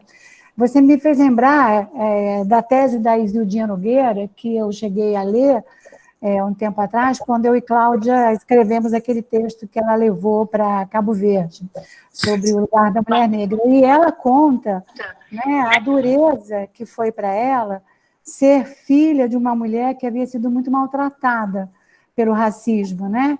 E até pensando nisso agora, né, ela dizia, olha, é isso, é duro, né? Porque aí esse pai, essa mãe, né, que sofrem, que são atravessados, né, digamos assim, pelo racismo, né?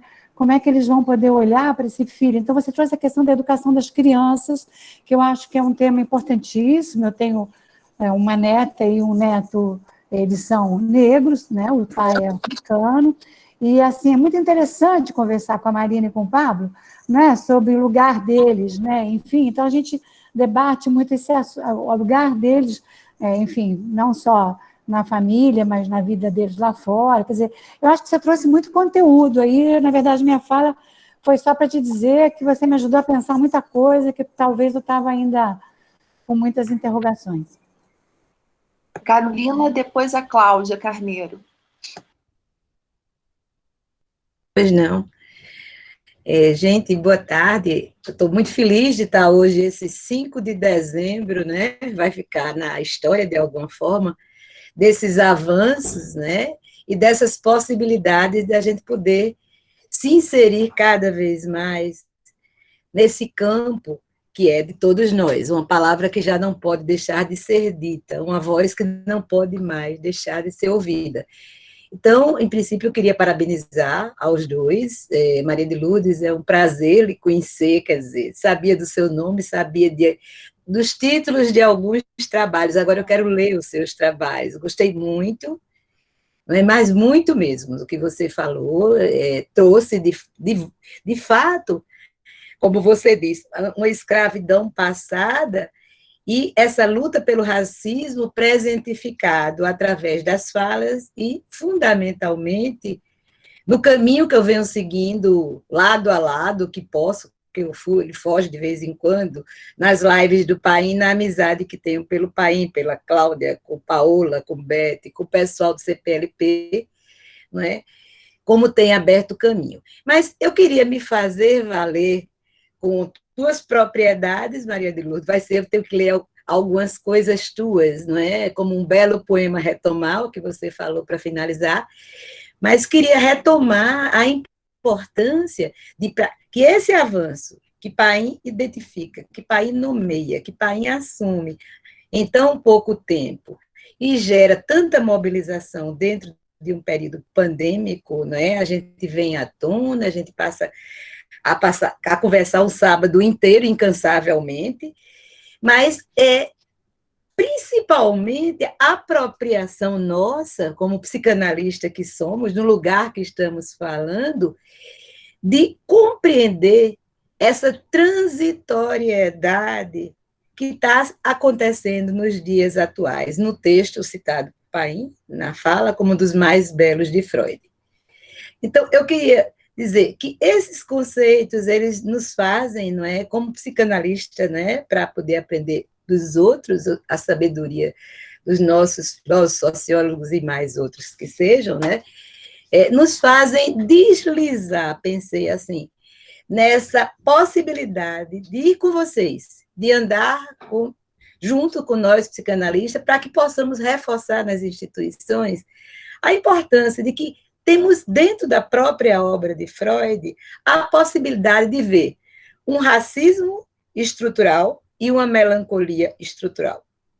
tá? E que partindo dessa possibilidade de ver na melancolia, como tão bem diz Paim, como tão bem nos ensina, a partir de Freud, lido de forma belíssima e nos ensinando Paim, é a clínica que nos tira desse embate, para que a gente penetre com argumentos, para não ficar lá vem mais um que só fala sobre o racismo. Não, lá vem mais um que tem obrigação de, a partir dos nossos conceitos, que são de todos nós, independente das escolas que fundaram ou que cresceram, a gente entrar com uma luta aguerrida em torno de todos os grupos minoritários. No momento a gente está tratando, eu faço parte do CPLP, não é? Estou empolgada com o movimento, empolgada com todos vocês, e eu acho que pensar nos filmes, pensar no humor também, por que tanto riso? Oh, quanta alegria, me lembrei muito de Máscara Negra, porque o humor melancólico, a gente pode tratar muito da melancolia a partir desse mesmo humor, desse aprisionamento. O humorista tem muito de melancólico. Tá? Então, são algumas questões que, nesse deslizamento das falas de vocês, nessas trocas, a gente vê uma clínica do estudo, né, dos preconceitos em relação aos grupos minoritários, no momento aqui a melancolia, meu xodó, o racismo, a gente vivendo a dança de poder trabalhar intra- e interinstitucionalmente. Era apenas isso que eu queria, com conceitos que são obrigatoriamente fantásticos, nos oferecidos por Freud. Parabéns a todos. Cláudia, por favor. Oi, pronto. Bom, Lourdes, muito obrigada, viu, por nos dar esse privilégio da gente te ouvir aqui. Você sabe que eu ando querendo te ouvir, né? Muito. E é muito bom poder te ouvir. E Paim, né, que eu tenho também, acho que o privilégio de poder ouvir sempre, né? Eu sigo o Paim, gente, que é o nosso campeão das lives. Sigo sempre o Paim pelas lives aí no Brasil afora. E estou sempre aprendendo com vocês. Obrigada mesmo, Lourdes. A sua contribuição é absolutamente importante para nós. Você sabe disso, né? E eu quero pegar um pouquinho da sua fala sobre a identidade para pensar o seguinte. Hoje, na live da família Paim, o irmão dele, que a gente descobriu que se chama Renato, né, que é o senador Paim, ele estava falando de uma lei que é de autoria dele, de anos atrás, entre várias lá que ele citou para a gente, que é pouquíssimo usada, aplicada no Brasil, parece que menos de 25% dos municípios brasileiros, que é para contar a história brasileira,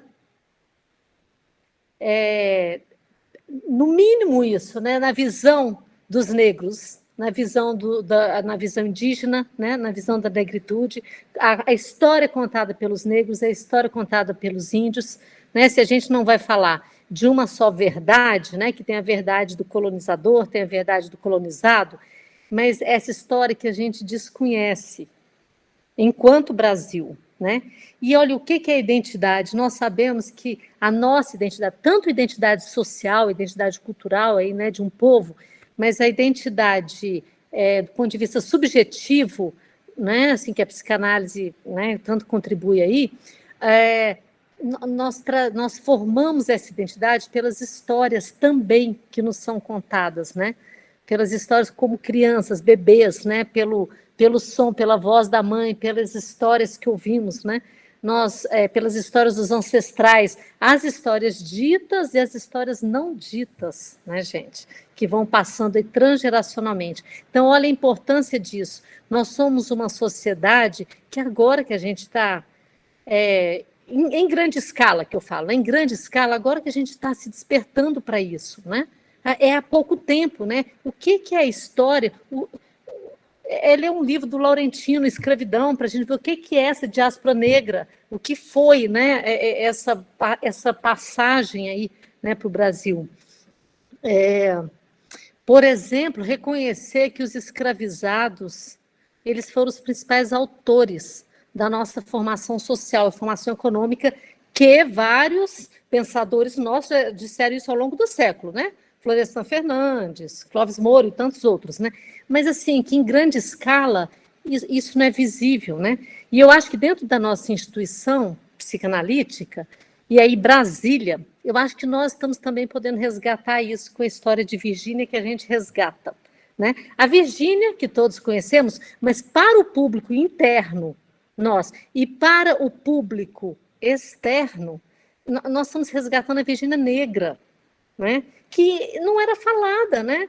Entre nós mesmos, que a Virgínia, que é tão a lembrança dela, o legado dela, a memória dela, que é tão cara a nós aqui em Brasília, né? Mas assim, não se referia a essa questão negra que eu acho que tem assim uma parte fundamental, né, em tudo que ela construiu, nas realizações da Virgínia. Tanto que ela falou isso, né? Talvez a gente é que até hoje não tivesse visto isso com mais clareza. Volto a falar, né? De uma forma não, né, estudos que são feitos aí há muito tempo, estudos sobre Virgínia, mas ela está lá em 45, escrevendo sobre racismo, né?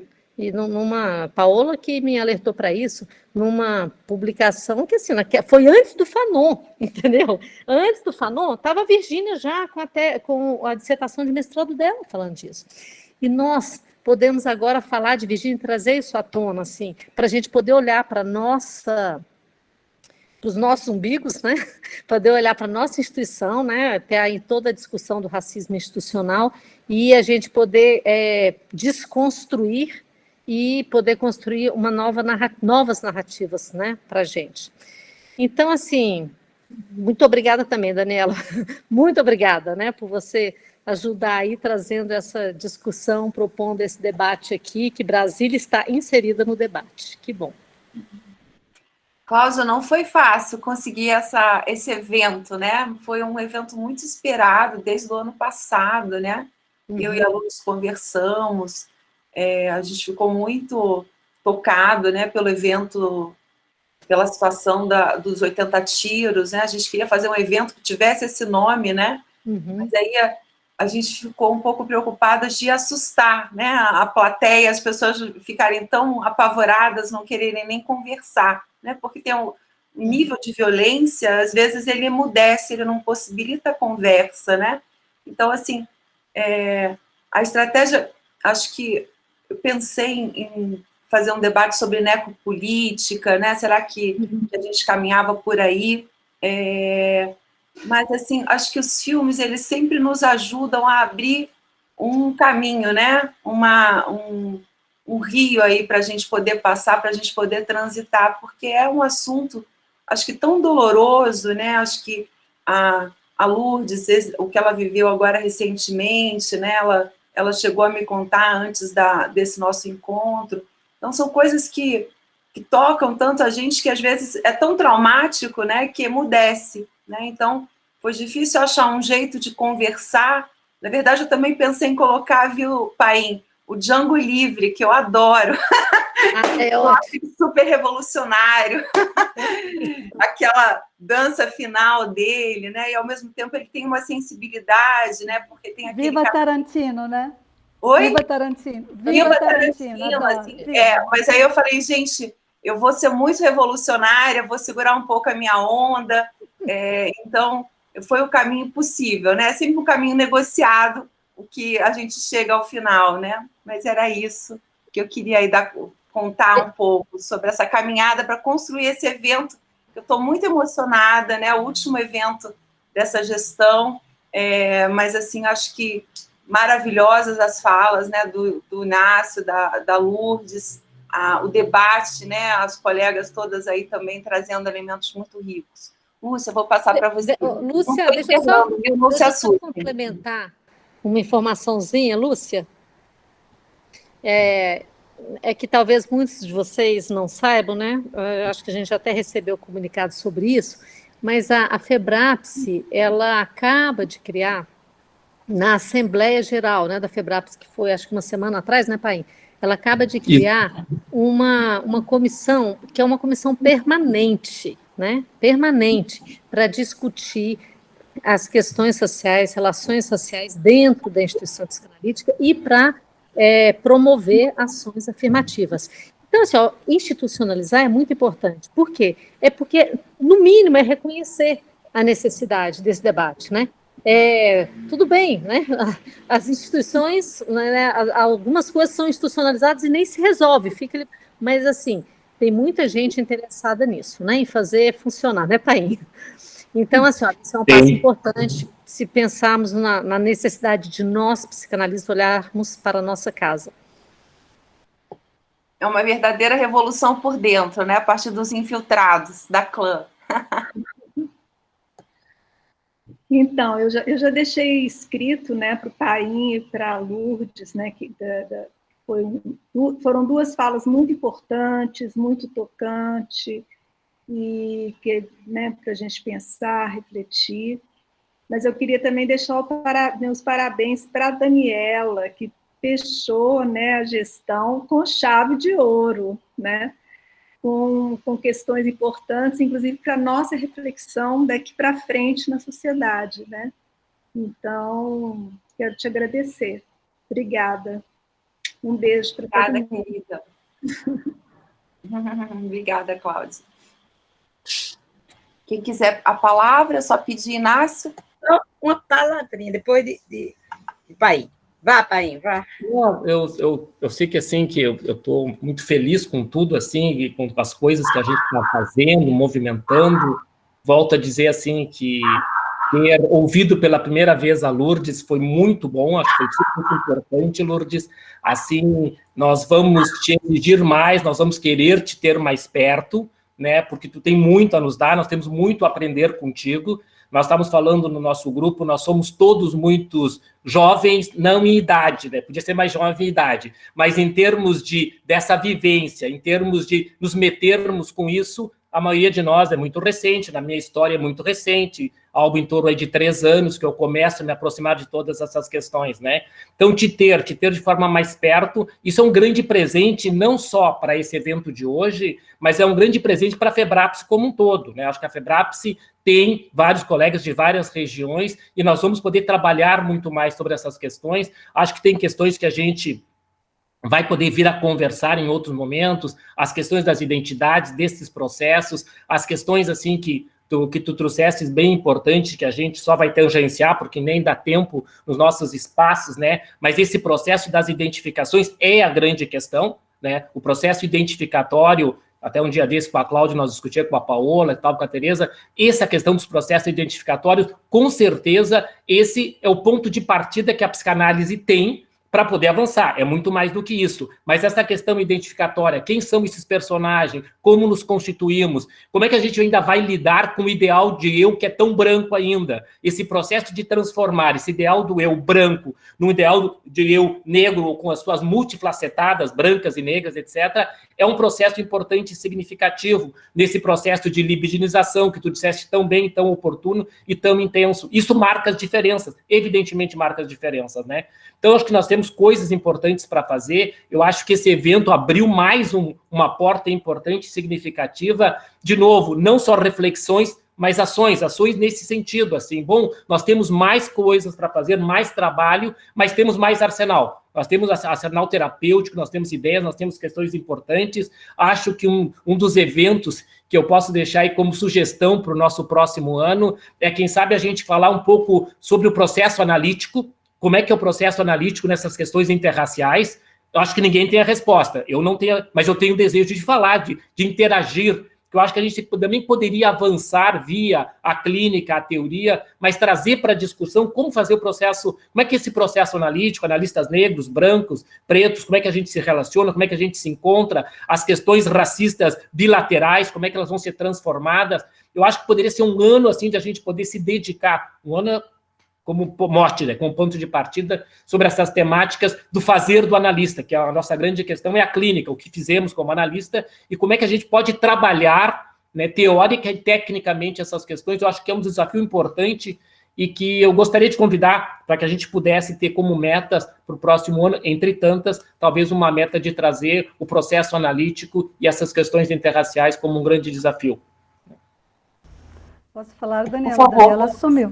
Mas então, que coisa boa tudo que você acaba de dizer, né? Extremamente importante, sim, que se se torne um norte, né, essa questão a ser seguido, a ser perseguido, a ser aprofundado, né, a partir das experiências que você vem tendo, que todos nós estamos tendo, cada um a sua, em relação a essa questão, tem sido muito provocada por diferentes caminhos, né, na web, pela área psicanalítica, né, particularmente. Mas eu queria voltar uma ou duas coisas, a agradecer a Beth, o comentário, a participação. E eu não digo, de fato, que bom que até o fulano possa ser racista, jamais diria isso. Eu vou sempre lamentar que alguém precise ser racista para ser, o que quer que seja, né? E no caso do diretor da Fundação Cultural Palmares, o que se passa é que, seja ele negro, seja ele branco, uma pessoa que venha dirigir um espaço que foi fundado com a intenção de promover cultura e valores afro-brasileiros, né? Se essa pessoa é racista, existe uma incompatibilidade aí visceral, uma incompatibilidade estrutural fundamental. É só a falta de lógica absoluta de um determinado governo, de uma determinada gestão do país, pode conceber uma pessoa dessa nesse lugar. É antinômico, não faz sentido nenhum para ninguém. E é claro que eu estou longe de defender qualquer racista, seja ele negro, seja ele branco. Eu não acho que há o direito humano de ser contra a vida de outros seres humanos, né? E nem de outros seres vivos, se vocês querem saber. Posso até comer carne ou meu peixinho, mas eu não defendo que se, né, destrua as vidas. Antes de mais nada, sou a favor da vida. Então, eu acho que a Fundação Cultural Palmares vem cumprindo um certo papel que é importante para a cultura afro-brasileira e, em muitos aspectos, eu acho profundamente ambíguo. E a gente precisa de instituições desse tipo. Porque, de fato, o saudável, né, seria que pudéssemos ser ministros da educação, ministros da economia, de qualquer área, como todos os outros brasileiros. E um dia, quem sabe, chegue-se a isso, o ano 3000, quem sabe. Mas, enfim, eu quero dizer que há um papel que ela cumpre e um papel que eu lamento que seja necessário. Mas por enquanto, né?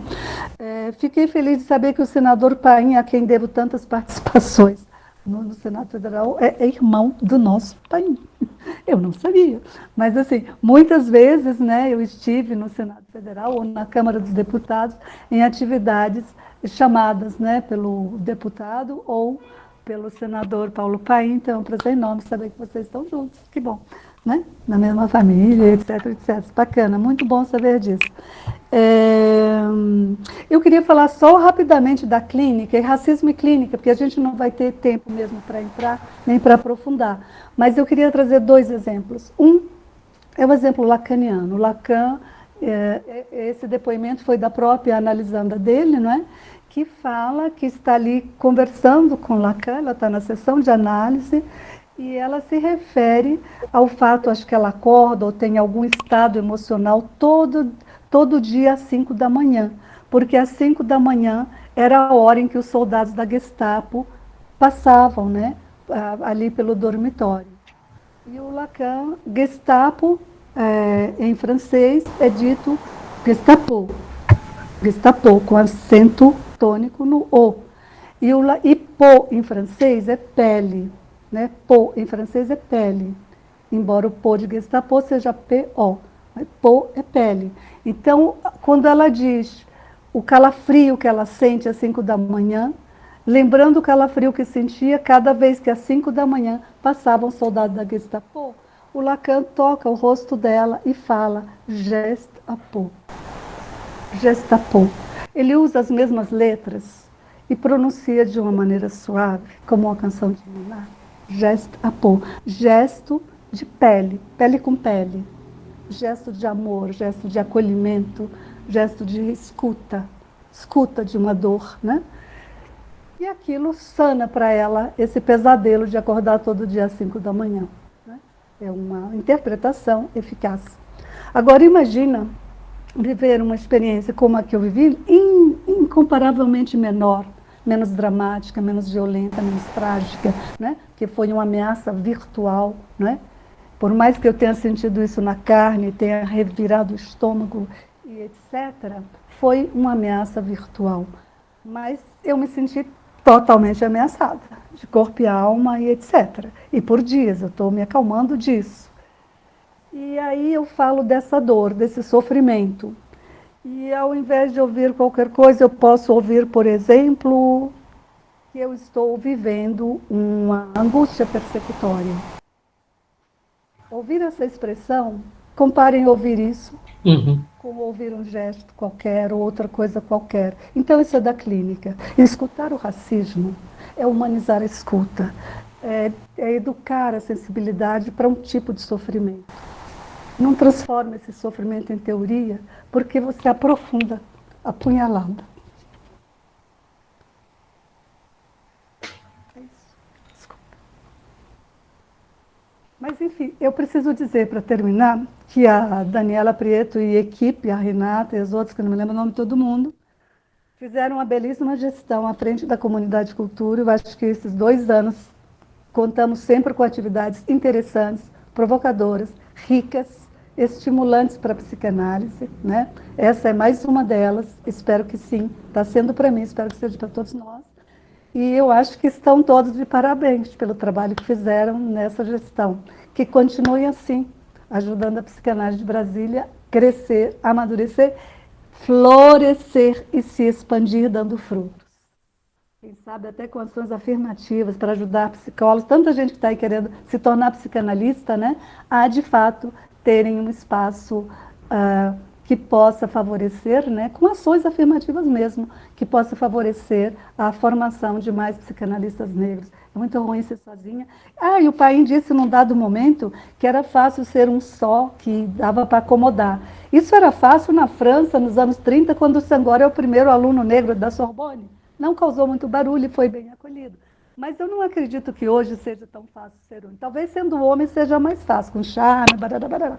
Mas assim, não é a mesma coisa. Não acho que seja tão fácil, nem cômodo. Abomino ser sozinha ali e não desejo a ninguém esse lugar. Quero que sejamos muitos, numerosos, que possamos ser muitos a trocar nossas particularidades com todos vocês outros. Gente, muito obrigada. É isso que eu queria dizer.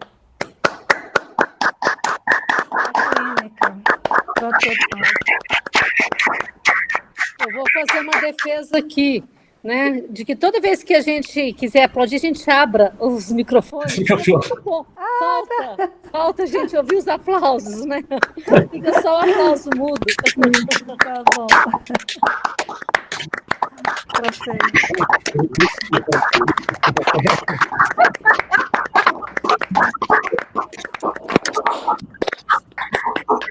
Bom, eu não sei se vocês viram, mas eu caí e voltei.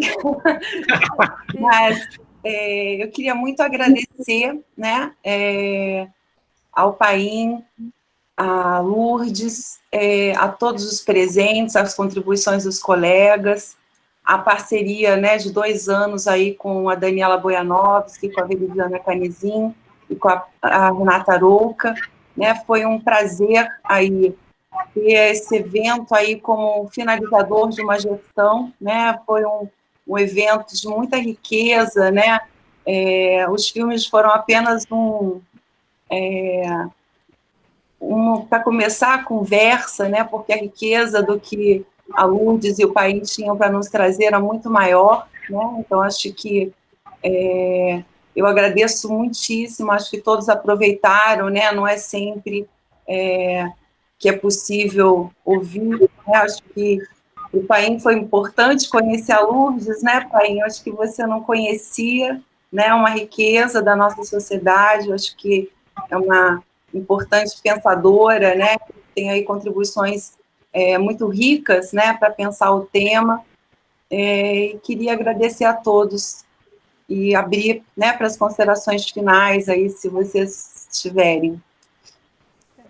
Eu só queria terminar, assim, né, agradecendo muito, adorei estar com vocês, né, eu que tenho uma certa resistência de trabalhar sábados de tarde, porque eu adoro dormir sábado de tarde depois do almoço, né, eu não pude dormir porque eu tive que estudar, né, mas valeu a pena, né, a sessão de cinema, digamos, da tarde, né, mesmo que nós todos falamos de coisas extremamente sofridas, mas acho que falamos de uma forma amorosa, acolhedora, né? Eu acho que podemos trocar, eu me senti extremamente acolhido por todos vocês. Então, acho que foi uma bela atividade, principalmente, o mais do que ser bom de estar, é a gente sentir que produziu coisas que eu acredito que vão seguir nos inquietando, nos desacomodando, vão seguir fazendo que a gente possa, né? E o fato de a gente ficar com algumas provocações para o próximo ano, eu acho fundamental para que a gente possa ir engatando com outras coisas. Eu sei que a Daniela, pelo que vocês estão dizendo, está encerrando um trabalho nesta diretoria, mas nós, analistas, só mudamos de função e de lugares,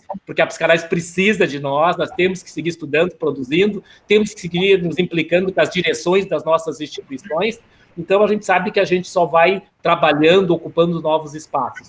Mas de parabéns, e que bom poder terminar o que é um termínio e um começo dessa forma. Mas estou muito grato a todos, em especial, então, a Lourdes, aí, que é a nossa estrela desse final de tarde aí de sábado, uma grande estrela, né? Então, um beijo a todos. Assim. Ok, obrigada. Então, Daniela, e Paim, Paola, todo mundo que está aí, todos vocês que estão ainda conosco, eu quero agradecer muitíssimo a oportunidade de ter falado. Até hoje de manhã eu não sabia se eu ia dar conta, mas eu falei, eu não vou desmarcar, eu tenho que dar conta. Porque eu estava realmente esperando que o meu computador chegasse antes, e só chegou hoje à tarde, quase na hora. Então estava difícil eu controlar tudo, minhas emoções e as máquinas juntos, sabe? Muito difícil. Mas, enfim, eu só gostaria de agradecer também a oportunidade que me deu esse preparo de ler ou reler vários textos, e teve um novo, que a minha leitura nova foi do Byung-Chul Han, Sociedade do Cansaço, que veio falar mal de Freud em algum momento, e eu queria muito ter explorado, mas como eu disse a você, eu fiquei um pouquinho desmontada, e não foi outra coisa, foi o que eu pude fazer mesmo, e eu deixei assim, porque não adiantava querer aquele formato que vinha sendo, sabe, construído. Ele não deu conta. Então, foi isso que foi possível fazer. Mas eu estou muitíssimo agradecida por ter ouvido você, Paim, por ver o carinho com que você cuida também da teoria.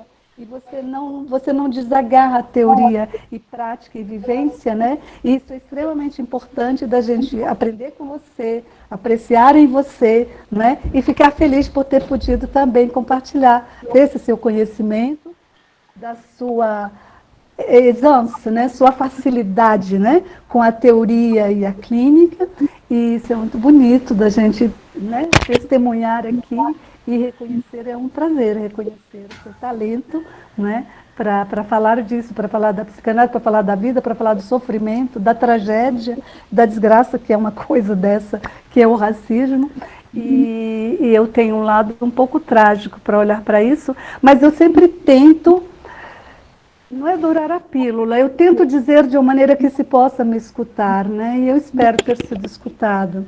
Não tanto, eu tenho plena consciência de não ter explorado psicanaliticamente a minha questão, não é? Mas esse sofrimento nesse momento estava intenso demais para eu dar conta. Então é isso. E eu acredito que nós vamos continuar trabalhando juntos, e que possamos dar muitos frutos juntos ainda, em benefício da psicanálise, do nosso estar no mundo e de nossa alegria de viver, que é fundamental, não abro mão dela. Bom, eu agradeço a todos a presença, né, nesse ano que a gente comemora 50 anos da Sociedade de Psicanálise de Brasília. Eu acho que terminar com esse evento é uma experiência muito rica, né? Então, queria agradecer a todos que contribuíram, que falaram, e que novas, né, experiências venham nos enriquecer aí nesse novo ano, né, que seja um ano melhor, que esse ano foi bem difícil, né? Tá bom? Um abraço, então, até. Um abraço, tchau. Beijo a todos, saudade. Beijo.